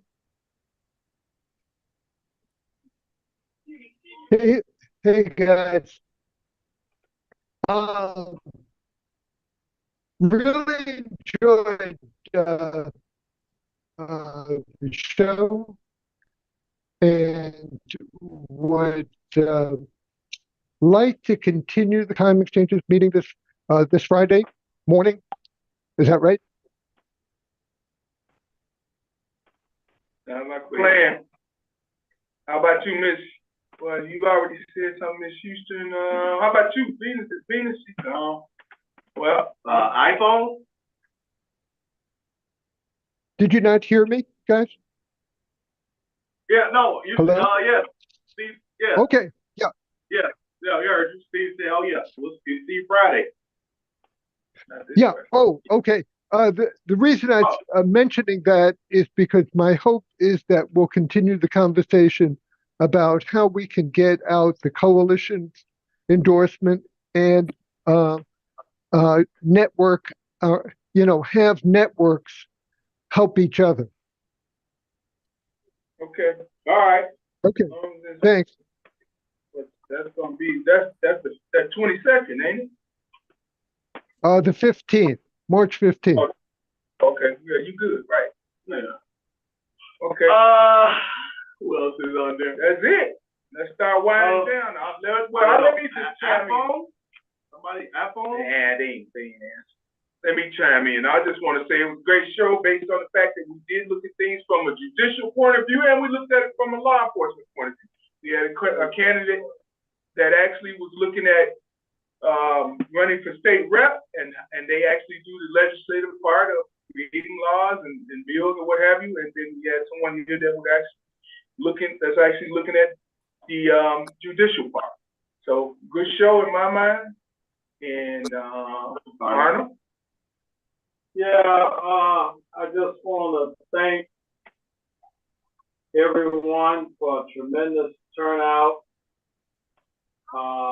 Friday at the house that Angela and Steve built here on Division and Master Story, that the community, the people of the 7th Congressional District and beyond came together. That's right. And honored our congressman of the 7th District. Arnold, who were those young men who were serving? Well, I want to thank their children of James and Carol Martin on 1100 block of North Mason.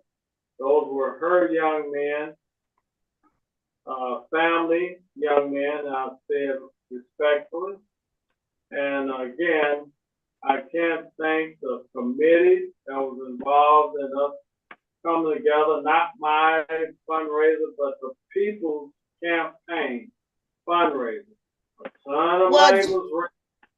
Go ahead. Just let them know that they were phenomenal. Those young men were really great. And I want to give out kudos to the young people, you know, because they did an excellent job. I can't say too much about them because wonderful and very polite, engaging.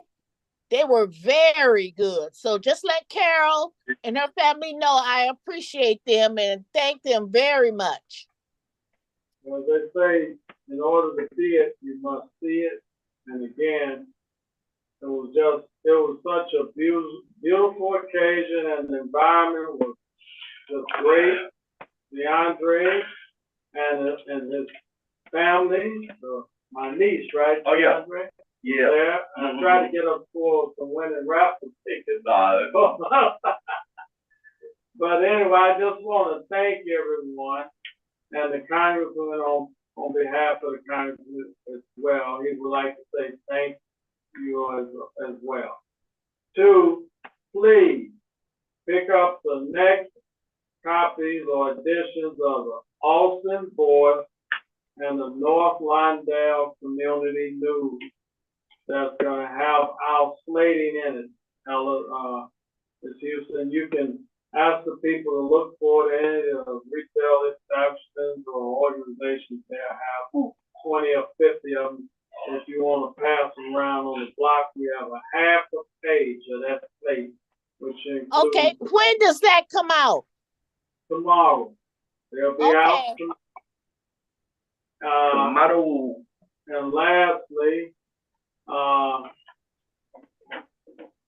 again, I just want to say thank you all the business people, if there's some business people listening, whatever. We're going to send a thank you letter out to the community. So that's my 1, 2, 3. And again, thank everyone.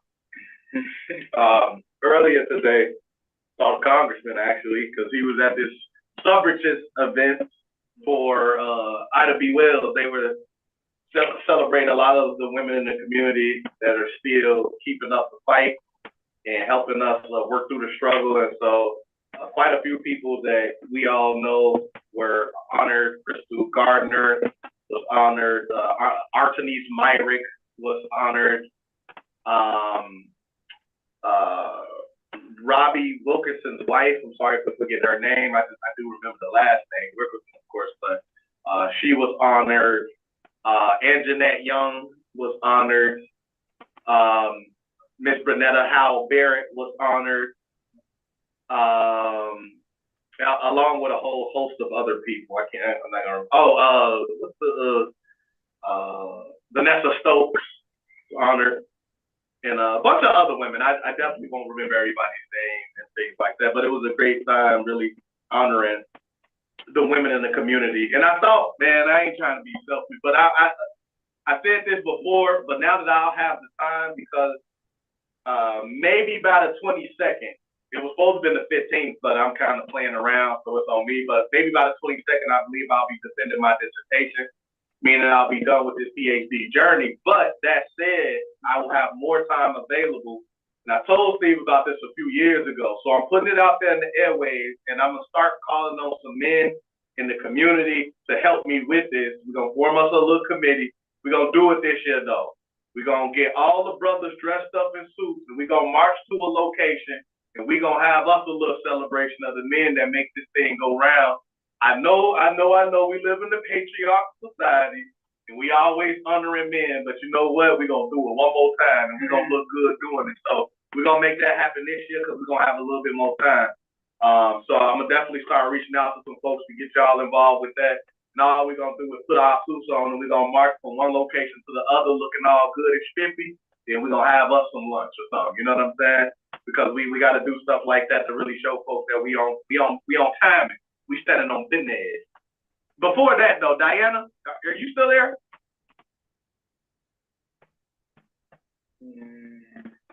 I see she's still on, but I just wanted to make sure because we didn't let her get first. Okay, guess not. Thanks for joining, Diane. And the last thing I'll say is, I don't know if y'all seen the news or not, but I was actually one of the 15 people nominated to go to the community commission. So now it stands that the mayor has to choose 7 folks by April 7th. And so hopefully I'm one of those 7 people they choose, and I get to go up top and hopefully make some decisions for the community as it relates to police. Yeah. I mean, you know, you would think it'd be a slam dunk, but you know, people fumble those too. Wait. All due respect. For real. Whatever his phone number to who we call City Hall and say, we would love to have the West Side, DeAndre Rudis, appointed to the Community Commission. Community Commission. You need it. We're a Tier 1 district, man. We gotta have somebody represent the larger district. So you man from the West Side. You should know that. Yeah, so we'll see what that's like. Don't forget, we gotta talk about SROs. Yeah. Next weekend. Yeah, so next week we'll focus on the SROs, and then beyond that, on the 16th, we are doing a Know Your Rights here at NAC. It's the ACLU is going to come out, as well as Illinois Network for Pretrial Fairness. They're going to talk about the ACLU, about protesting and our rights to protest. They will not focus on the DNC, but the DNC is coming. And there will be a lot of folks down there that are going to protest whatever they're going to protest. Please share the information with those folks. So come out to Northwest Austin Council from March 16th. Gonna start at 11 o'clock. Should be about 3 hours or so for the 2 presentations. But come learn what you need to know to protect yourself when you go down there to protest. The other thing would be Illinois Network for Pretrial Fairness basically focuses in on the no cash bail law that went into effect. They're gonna tell us how successful that was, what that looks like as a community, and if that's something that's an issue to you, please come so you can learn more about that and talk about what we need to do as a community if it is an issue for us. So that is coming up. So please come out if you can and just share the information if you can. That being said, y'all know how we do this thing every Sunday between the hours of 6 and 8. You know, we bring it to Northwest Austin Council. We have various ways you can interact with the show: the Facebook, YouTube, Zoom. If you're on the Facebook or the Zoom, you can type in anything and we'll see it. We can bring it up on the screen as you're seeing now. If you're on that Zoom, then you can see us, Facebook or YouTube. We can see it and then we can put it on the screen. If you're on the Zoom, then you're in the show, you can just talk directly to us. We bring you in that way. And lastly, share the show, man. Share the show. Let's throw it out. 3 years strong, still doing this thing, providing the content and the information that y'all looking for and need so y'all can be well informed in the community. So please let other people know so they can come as well and absorb some of this. And lastly, in closing, I always like to say we got open seats at the table. We just trying to welcome y'all along home. Thank y'all for allowing us to welcome you to Northwest Austin Council. Y'all have a good night. Night all. Good night. Good night. Good night. Good night, all.